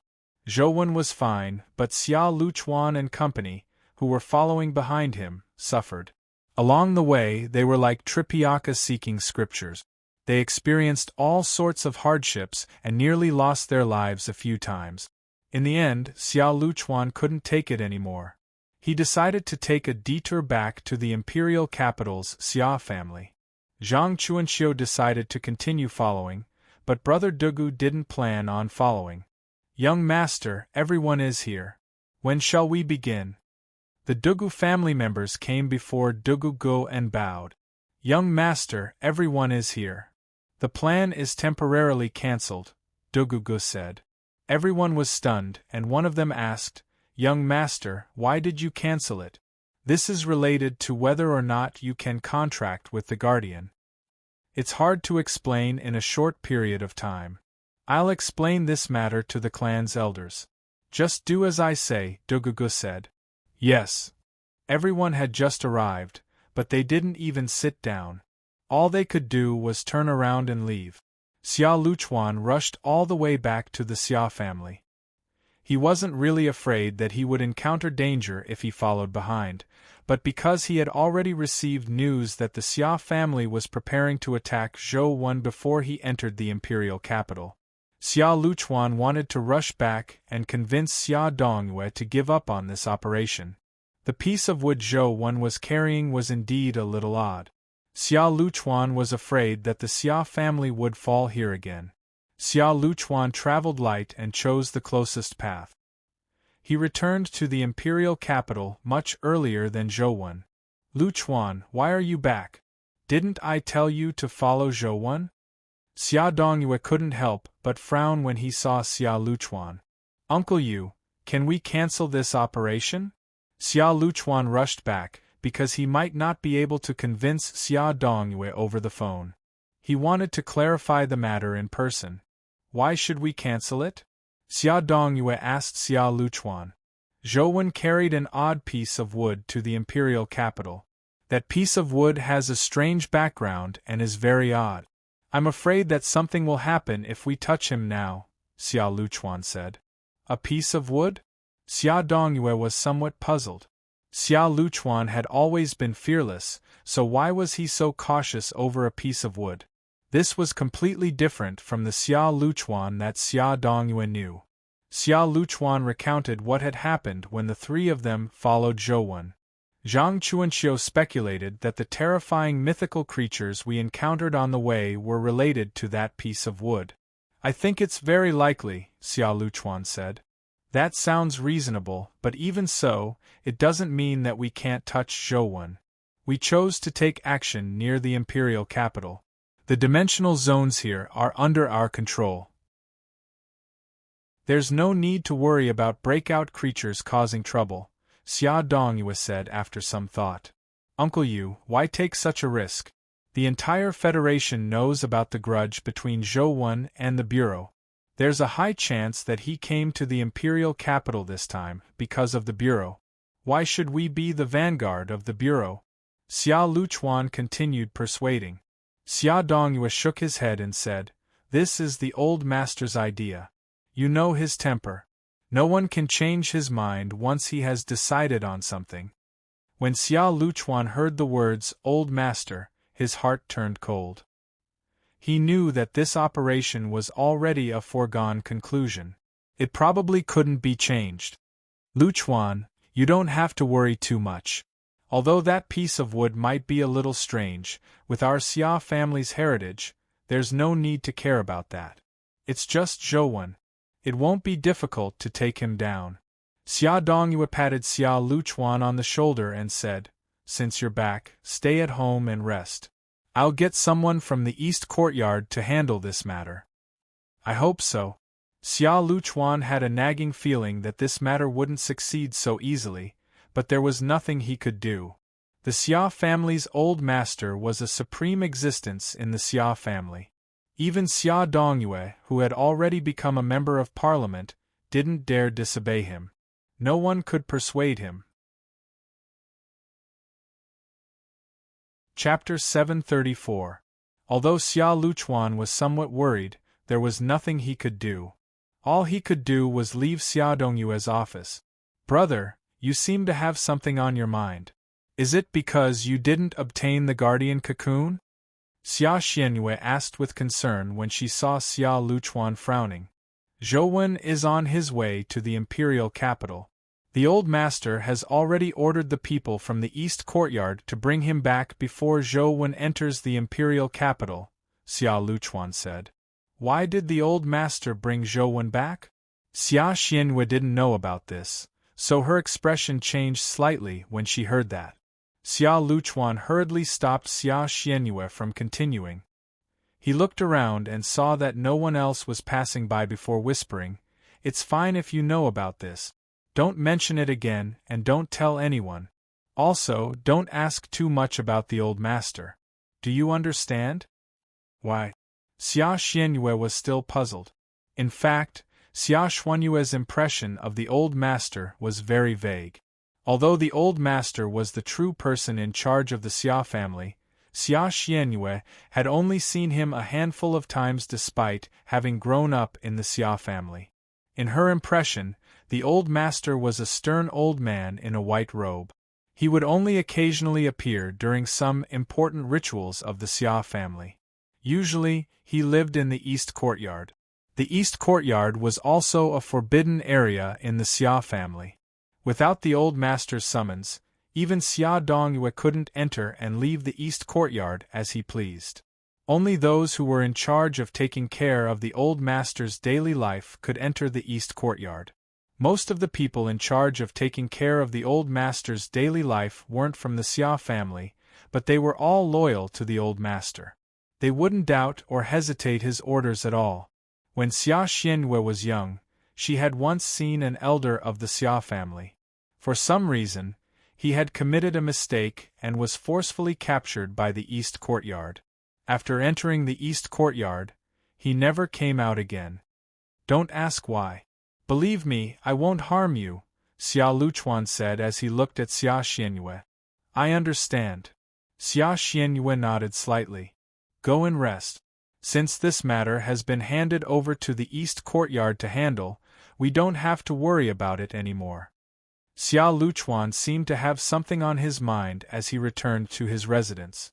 However, before he could open the door, someone passed a message saying that the old man wanted to see him. Xia Luchuan's heart skipped a beat. He had already guessed why the old man was looking for him. Xia Luchuan took a deep breath and followed the butler to the East Courtyard. If it wasn't necessary, Xia Luchuan would rather never enter the East Courtyard again.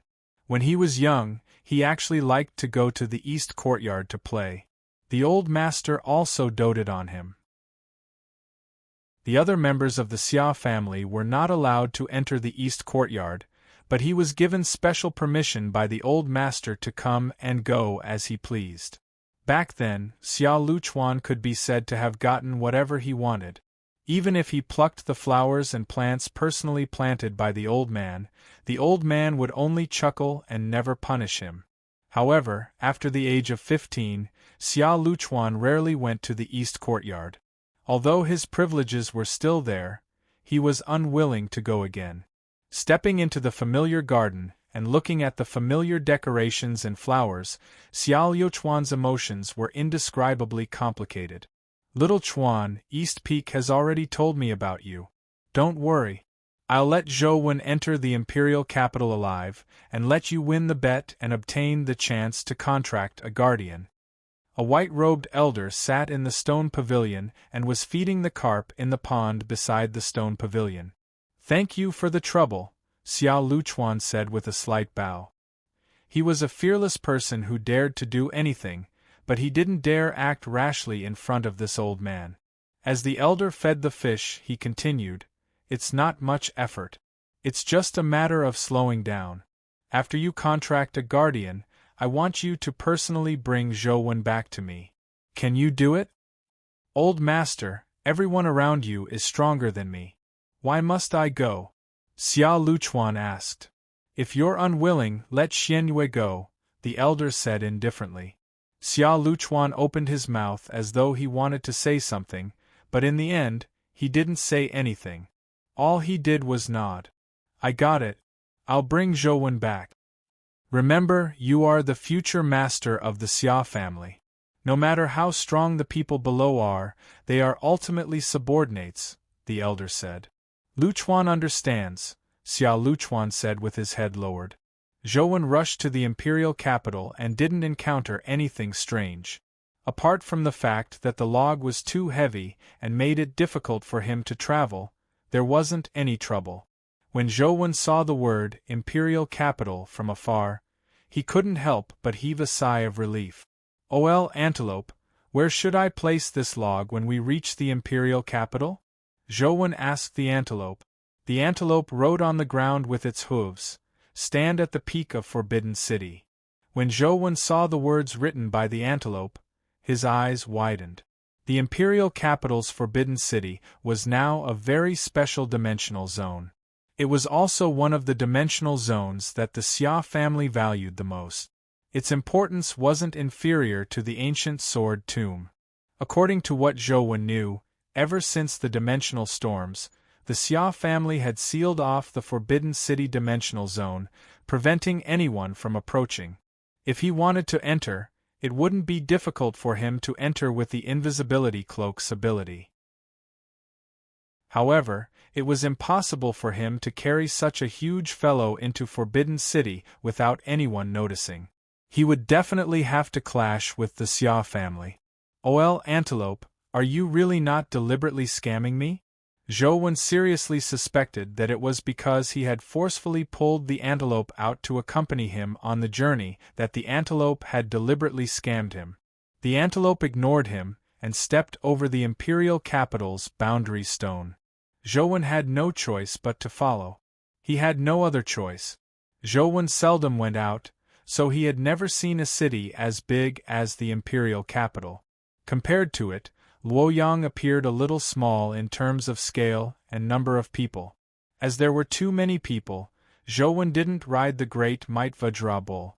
He carried the log and walked forward. Although this was the imperial capital, they still looked over when they saw Zhou carrying such a huge log on the street. Zhou originally planned on contacting Wang Lu after he arrived at the imperial capital. However, it wasn't appropriate for him to treat her to a meal while carrying a huge log. Zhou decided not to contact her for now. It wouldn't be too late to contact her after he resolved the matter with the log. He found a hotel to stay in. The room was rather expensive, but Zhou still paid without hesitation and booked a room for a week. This place was relatively close to Forbidden City. From the floor-to-ceiling windows in the room, he could see Forbidden City in the distance. This was also why Zhou chose to stay here. "How do I get this piece of wood in?" Zhou stood in front of the floor-to-ceiling windows and stared at the ancient Forbidden City in the distance. Many thoughts flashed through his mind. Sogu. Chapter 735. Ever since he entered the imperial capital, Zhou felt all sorts of gazes staring at him. Furthermore, there were definitely more than one or two people staring at him. It was almost impossible to enter Forbidden City without anyone noticing under such surveillance. Should I barge in? Zhou was somewhat hesitant. Although his current strength could be considered top in the Federation and he had many mythical companion beasts, he probably wouldn't be able to gain an advantage against a hero family. After all, they had been in business for decades. Even if they didn't have a phone to grind for resources, they definitely had quite a lot of resources in real life. What puzzled Zhou was that although there were a large number of spies watching him, no one had attacked him after entering the imperial capital for so long. When did the bureau become so good-tempered? They actually haven't come to cause trouble for me? Zhou felt that there was something wrong. Zhou's guess was right. Something should have happened while he was on the way. However, due to the accident, the Dugu family, who had been preparing to attack him, had stopped their operations. The bureau was waiting for the Xia family to take action, and because the Xia family wanted Xia Luchuan to win the bet, they allowed him to safely arrive at the imperial capital. Now, the Xia family was waiting for Xia Luchuan to sign a contract with the Guardian, which was why it was so calm. As he was thinking, he felt a fluctuation from a companion beast. Explosive Fiend Man, who had evolved again, had finally completed its evolution. Zhou looked at Explosive Fiend Man's stats in-game. Explosive Fiend Man. Epic, Evolvable, Life Providence, Lawless Life Soul, Destroyer Strength, 41 Speed, 41 Constitution, 41 Essence Energy, 41 Talent Skill, Death list, time blast companion form, self-destruct devices stats had increased very normally. His skills didn't change, but he had an additional life soul. Zhou summoned Explosive Fiend Man in-game. It didn't look much different from when it was at the legendary stage. It looked like a very modern armored soldier. Let me see what use your life soul has. Zhou got Explosive Fiend Man to use the Destroyer life soul. With a thought from Zhou, the red liquid in the glass tubes on Explosive Fiend Man's back entered his body through the pipe. Then, Zhou saw Explosive Fiend Man's armor emit a strange red flame as his body was filled with a dangerous aura. It was as though Explosive Fiend Man had been injected with stimulant. His speed and strength had greatly increased. At the same time, his skills had also been strengthened. Previously, he needed at least 30 seconds to complete a time blast, but with the augmentation of the Saboteur Life Soul, he used less than 3 seconds to complete a time blast. His efficiency increased tenfold. This Destroyer Life Soul is a little powerful. Zhou was overjoyed. In the past, Explosive Fiend Man's skills were too slow, so it wasn't convenient to use them. Although the speed of one skill every 3 seconds was still a little slow and far from instant cast skills, when considering the Explosive Fiend Man's special skill, 3 seconds was already considered quite powerful. I can consider using the Explosive Fiend Man to set up some time bombs nearby. If anyone wants to ambush me, they won't be able to return. Zhou only had such a thought. After all, this was a hotel. It wouldn't be good if he injured the workers cleaning the room. The heaved. Wang. Zhou of Wu of Wang. The door. The doorbell. The of Zhou of the one. Zhou hurriedly opened the door. When Wang Lu saw him, she said unhappily, "You didn't inform me, your creditor, when you came to the imperial capital. Are you trying to renege on your debt?" Zhou hurriedly opened the door. When Wang Lu saw him, she said unhappily, "You didn't inform me, your creditor, that you came to the imperial capital. Are you trying to renege on your debt?" "Sorry, I encountered some trouble. I planned on contacting you after resolving it, but I never expected you to come yourself. By the way, how did you know that I'm in the imperial capital?" Zhou asked. "What's so strange about that? After all, our Wang family has some influence in the imperial capital. It's impossible for me not to know that such a famous person like you has come to the imperial capital. This news keeps flying around my ears, making it so noisy that I can't sleep," Wang Lu said. "You know that I'm in a lot of trouble now. I don't have time to eat with you for the time being. Go back first. I'll look for you after I resolve my matters," Zhou said.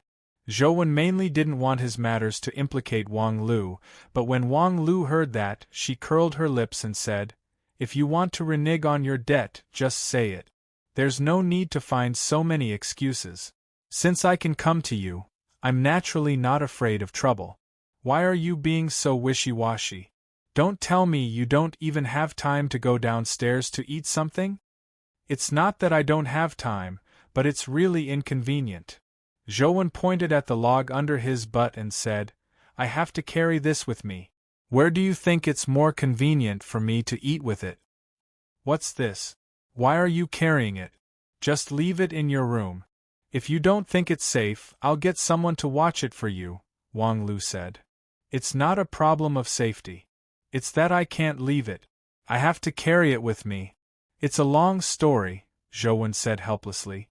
Wang Lu thought for a moment and said, "That's fine. Just bring it with you. I'll find a place that's very quiet. A few more of these logs can fit." "That's not a good idea, right? You know that my relationship with the Bureau isn't good. This is where the Bureau's headquarters is." Zhou really didn't want Wang Lu to be embroiled in his matters. "Don't talk so much. I don't like hearing it. Just leave with me." After knowing him for so long, Wang Lu knew Zhou Wen's temper. She didn't want to waste her breath on him, and just dragged him away. "I'm afraid it will affect your family." Zhou had no choice but to make things clear. "I already said that since I dared to come, I'm naturally not afraid. Although the Bureau has great power, they can't do anything to me. Don't worry. Quickly follow me. In order to eat your meal, I didn't eat anything the entire morning. I'm starving now, Wang Lu said. The chick consciously flew onto Wang Lu's shoulder. Even Old Goat took the initiative to lean over and fawn over Wang Lu. Zhouwen had no choice but to carry the log and follow Wang Lu. Looking at Wang Lu, who was playing with the chick, Zhouwen's mood improved significantly. Under such circumstances, it was indeed rare for Wang Lu to be willing to look for him. Typical students would probably keep a respectful distance from him at this moment. Zhouwen originally imagined that Wang Lu would take him to a restaurant, but to his surprise, Wang Lu brought him to an old-fashioned ancient building complex. After circling around the alley for a while, they entered the courtyard of one of the ancient buildings. Sogu. Chapter 736. After entering the yard, Wang Lu's expression turned solemn. Do you know that you're in danger now? Zhouwen nodded. I know. You still came despite knowing? Do you feel uncomfortable if you don't get beaten up for a day? Wang Lu rolled her eyes at him. I didn't plan on coming this way. Zhouwen originally planned on using the invisibility cloak to enter the imperial capital without letting anyone know that he had been to the imperial capital. However, now that he was carrying a huge log, it was useless even if he became invisible. The invisibility cloak couldn't cover such a huge log. Anyone would know that there was a problem with a log floating in midair. I'm afraid you don't know the current situation. If it's just the Bureau looking for trouble with you, it's still fine. With your abilities and me being your informant, it shouldn't be difficult to deal with them. However, it's not only the Bureau that wants to touch you. There's also the imperial capital's true owner, the Xia family. It's easy for you to come to the imperial capital, but I'm afraid it won't be that easy for you to leave, Wang Lu said. Why does the Xia family want to deal with me? Zhouwen asked in puzzlement. He didn't have any deep grudge with the Xia family, so there was no reason for them to want him dead, right? The relationship behind this is very complicated. I'll get my grandmother to explain it to you later, Wang Lu said as she walked towards the hall. Grandma, I brought a friend here, Wang Lu shouted into the hall as she walked. Crazy lass, so be it if you want to come. Why are you shouting? A voice sounded from the backyard before an old woman walked over. The old woman looked rather old and her hair was already white. However, for some reason, there were almost no wrinkles on her face. She looked very elegant. She must have been a beauty when she was young. This lad is the Zhouwen you often mention, right? The old woman sized up Zhouwen. I don't often mention him. It's just that he owes me so many debts that he hasn't returned them. That's why I occasionally mention him. I'm afraid that I'll forget them, Wang Lu said as she pulled the old woman's arm. So that's how it is. The old woman smiled at Zhouwen and said, Lad, you look so young. How did you learn how to borrow money? Furthermore, you're borrowing from a female classmate. Don't tell me you want to live off a woman? Grandma Wang, it's not like that. Zhouwen wanted to explain. But before he could say anything, he was interrupted by the old lady. But it doesn't matter. Our Wang family doesn't have much else, but we have a lot of money. We can't finish eating it no matter how much we eat. Just treat it as doing a good deed, and come over often to help us eat. It's fine even if you stay here. Our Wang family happens to be lacking a live-in son-in-law. Grandma, what are you talking about? Wang Lu blushed. Zhouwen is only my classmate. It's not what you think. After a pause, Wang Lu said, Grandma, you must already know about Zhouwen's situation, right? Tell him how dangerous his current situation is. When Grandma Wang heard Wang Lu say that, her smile faded. Let's talk inside. Zhouwen followed them into the hall. Wang Lu gestured for Zhouwen to sit down before making tea for Grandma and Zhouwen. Zhouwen couldn't help but ask, Grandma Wang, I heard from Wang Lu that the Xia family wants to find trouble with me, but but I don't have much of a grudge with them. Why are they targeting me? Grandma Wang nodded and said, "The crazy girl is right. The Xia family might attack you.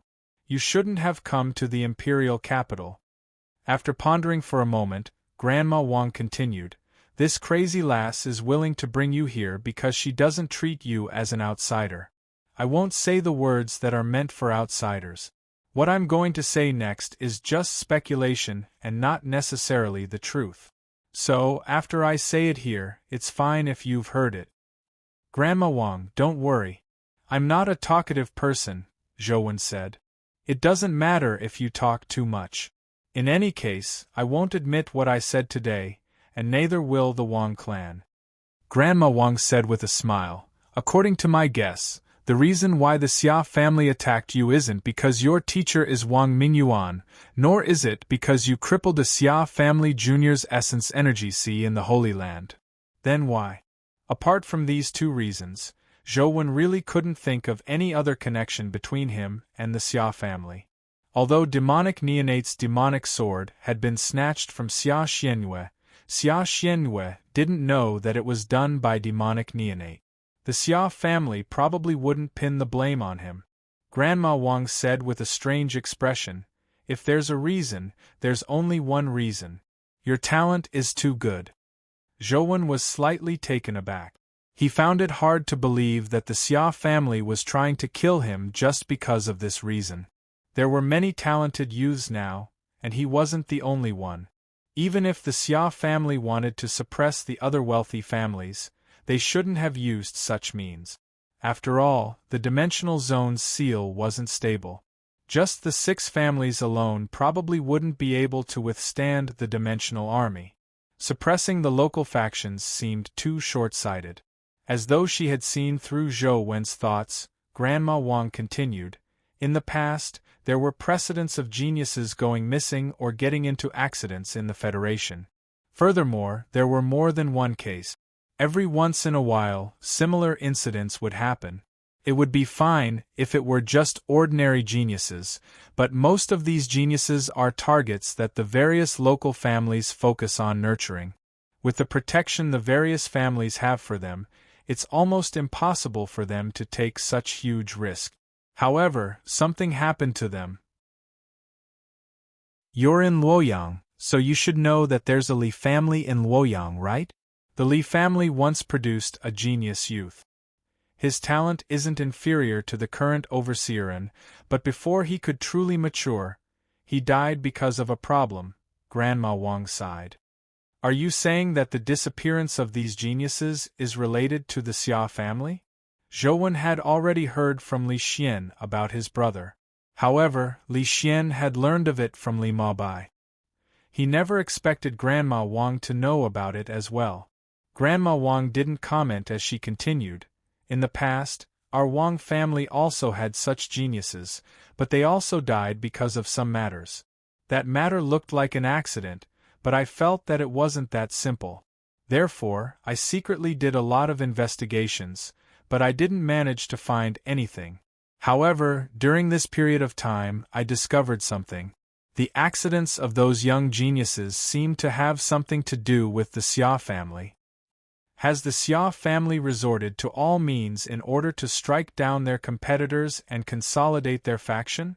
Zhou frowned. "This is also what I found strange back then.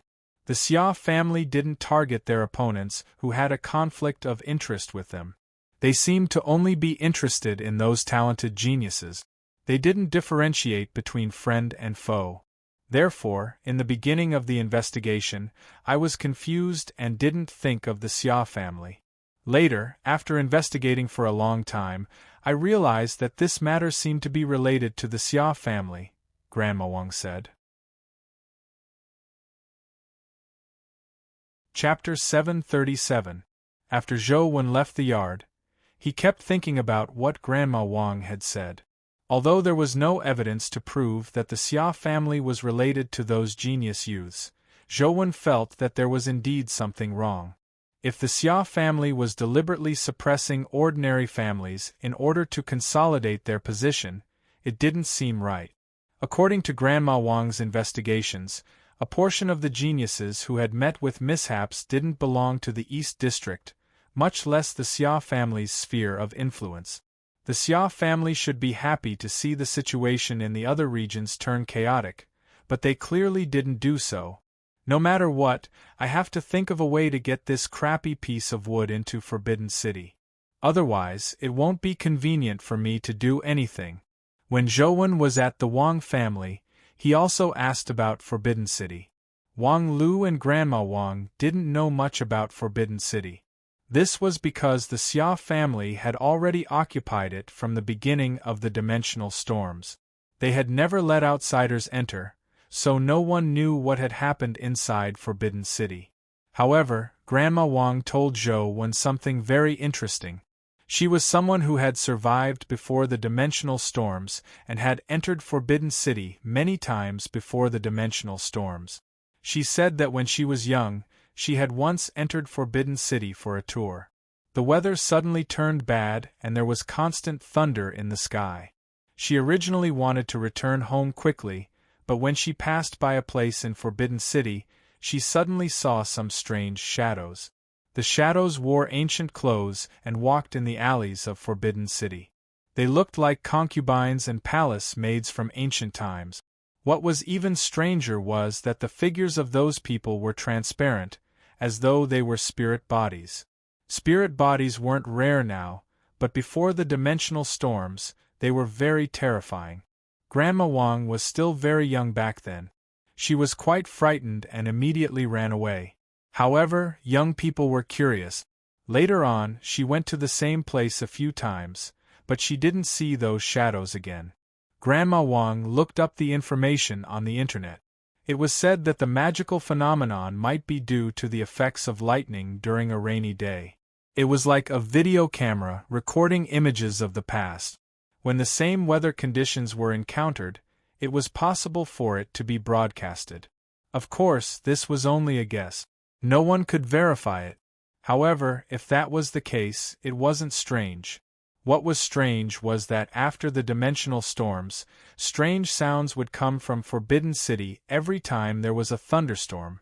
Although outsiders couldn't enter the Forbidden City, they could still hear some sounds if they were close to it during a thunderstorm. After Grandma Wang heard about this, she specially waited for a thunderstorm to listen. Indeed, she heard some strange sounds coming from inside. Some of the voices reminded her of the images of the palace maids and concubines she had seen in the past. These were all Granny Wang's personal experiences, so it was naturally true. Zhouwen had previously searched for information about Forbidden City on the internet. In fact, compared to other ancient cities, Forbidden City didn't have a long history. Ever since its establishment, it had only experienced 2 feudal dynasties. However, its scale was incomparable to the other ancient cities. The Forbidden City was also known as the 8-armed Neza demon subduing city. The tallest building in the city was the Hall of Supreme Harmony, which was nearly 40 meters tall.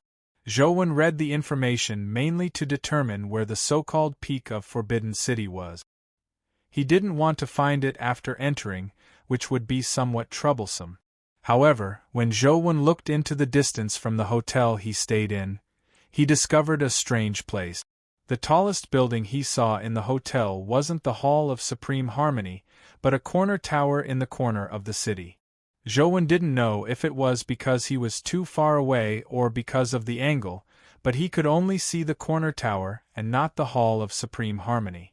However, Zhouwen still searched for information about the corner tower. This search left him alarmed. Although the corner tower's location was inconspicuous, the meaning it represented was extraordinary. This corner tower wasn't built for mortals to live in. It was similar to Deer Terrace Pavilion. Its purpose was to guide immortals down to the mortal world and protect the safety of the Imperial City. The reason it was called a corner tower was because the immortals it wanted to guide were the Horn Mansions of the 28 lunar mansions. Zhouwen wasn't unfamiliar with the Horn Mansions. He had this skill, so when he saw the information, Zhouwen felt that this place was extraordinary. Perhaps it was really the peak of Forbidden City.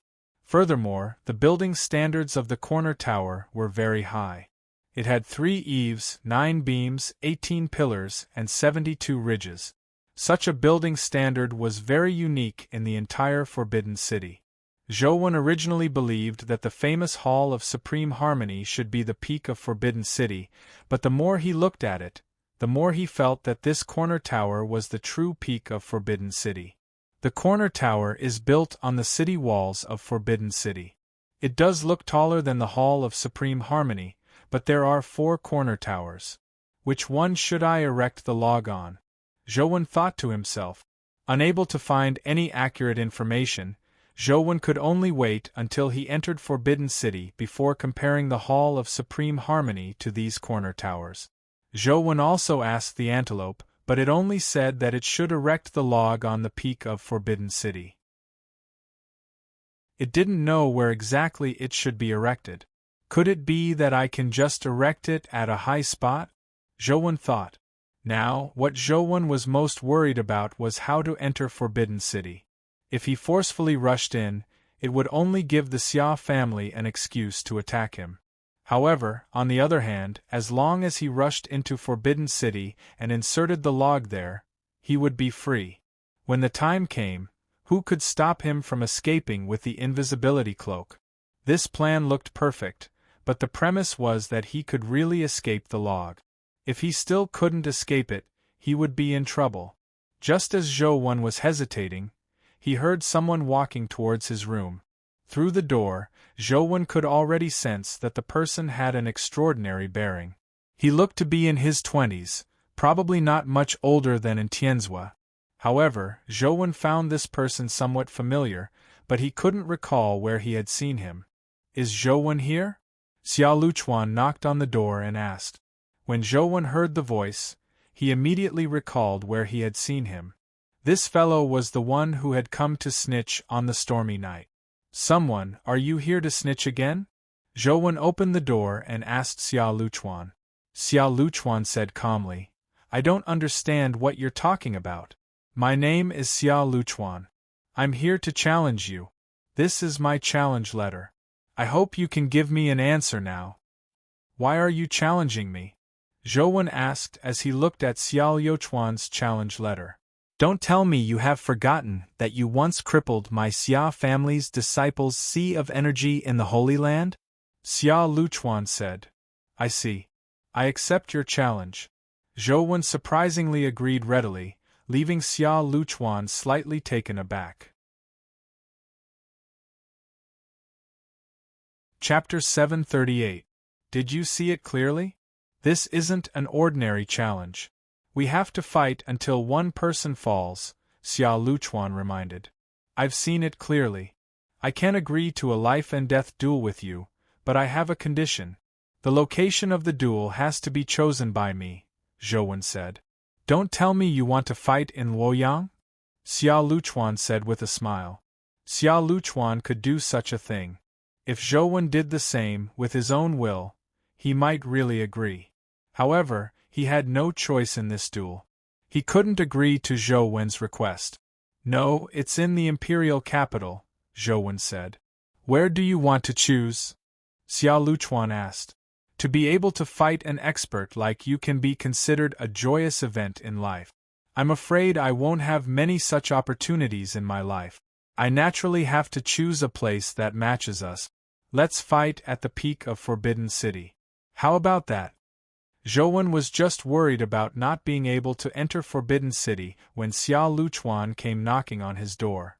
Zhou didn't care about a life-and-death duel. As long as he could finish off the crappy piece of wood, he would immediately put on the invisibility cloak and leave. It didn't matter if he could win. Xia Luchuan was in a dilemma. Other places were fine, but the Forbidden City was under the control of the Old Master. Without the Old Master's order, even the children of the Xia family could not enter the Forbidden City. Why? Are you still worried in your Xia family's territory? Zhou asked. Alright, I agree. You decide on the location, but I'll choose the time, Xia Luchuan said. Sure.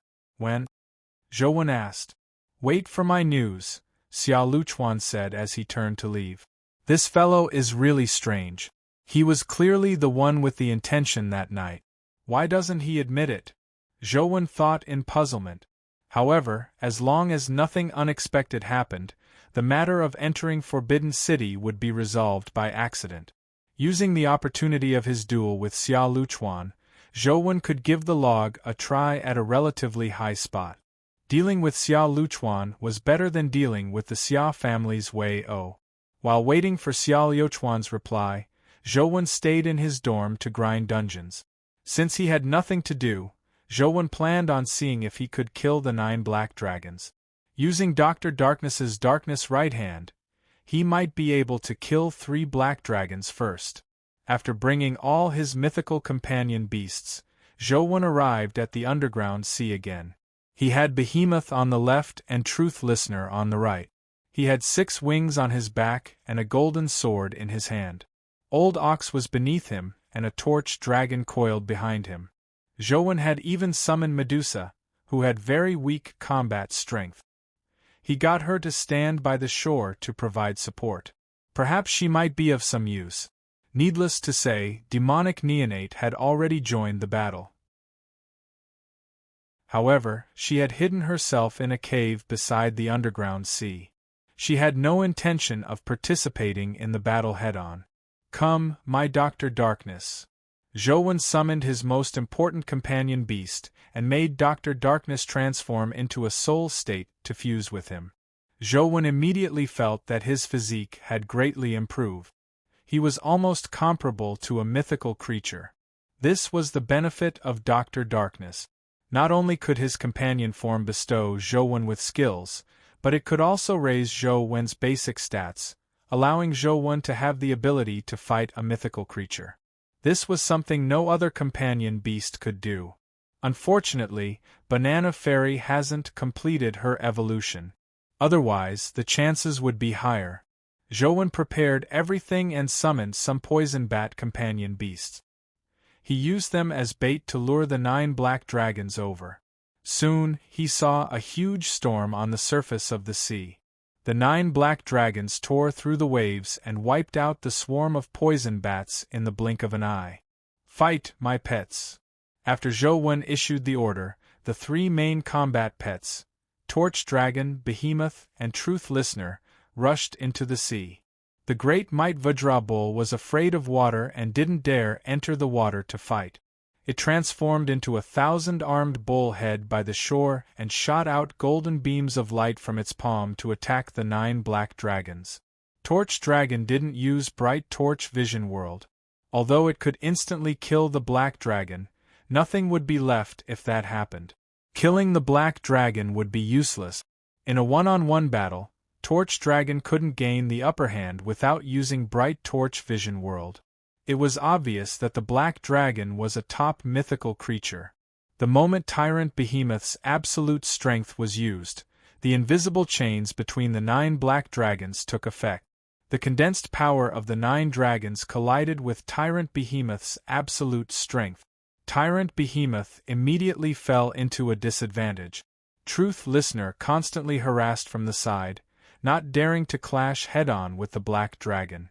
Zhou had been waiting for an opportunity to use Darkness right hand. As long as his hand could touch the black dragon, it would be fine. However, the black dragon's body was too huge. It was probably unrealistic to dig out its heart with his palm. Therefore, Zhou's target was their brains. He didn't hope to dig out their brains.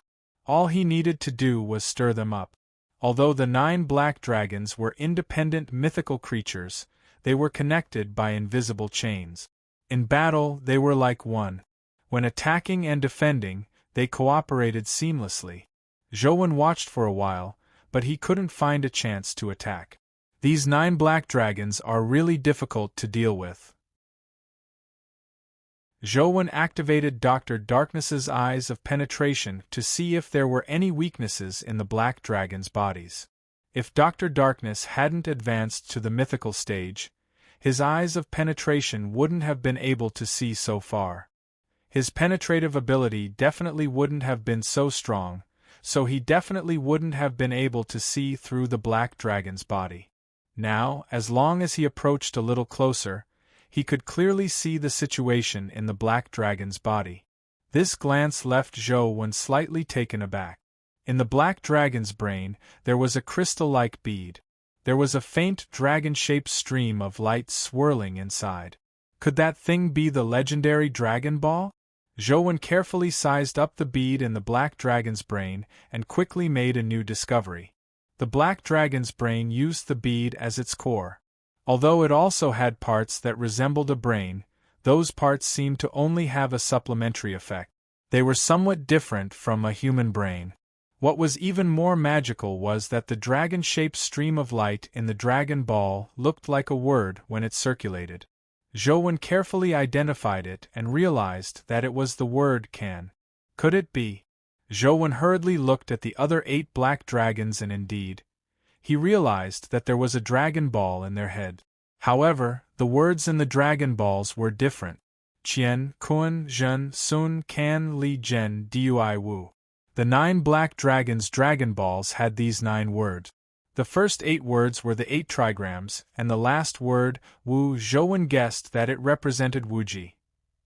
You're tuning in to the Phoenix Knights YouTube channel. Don't forget to subscribe and join us on this journey to catch the most captivating stories.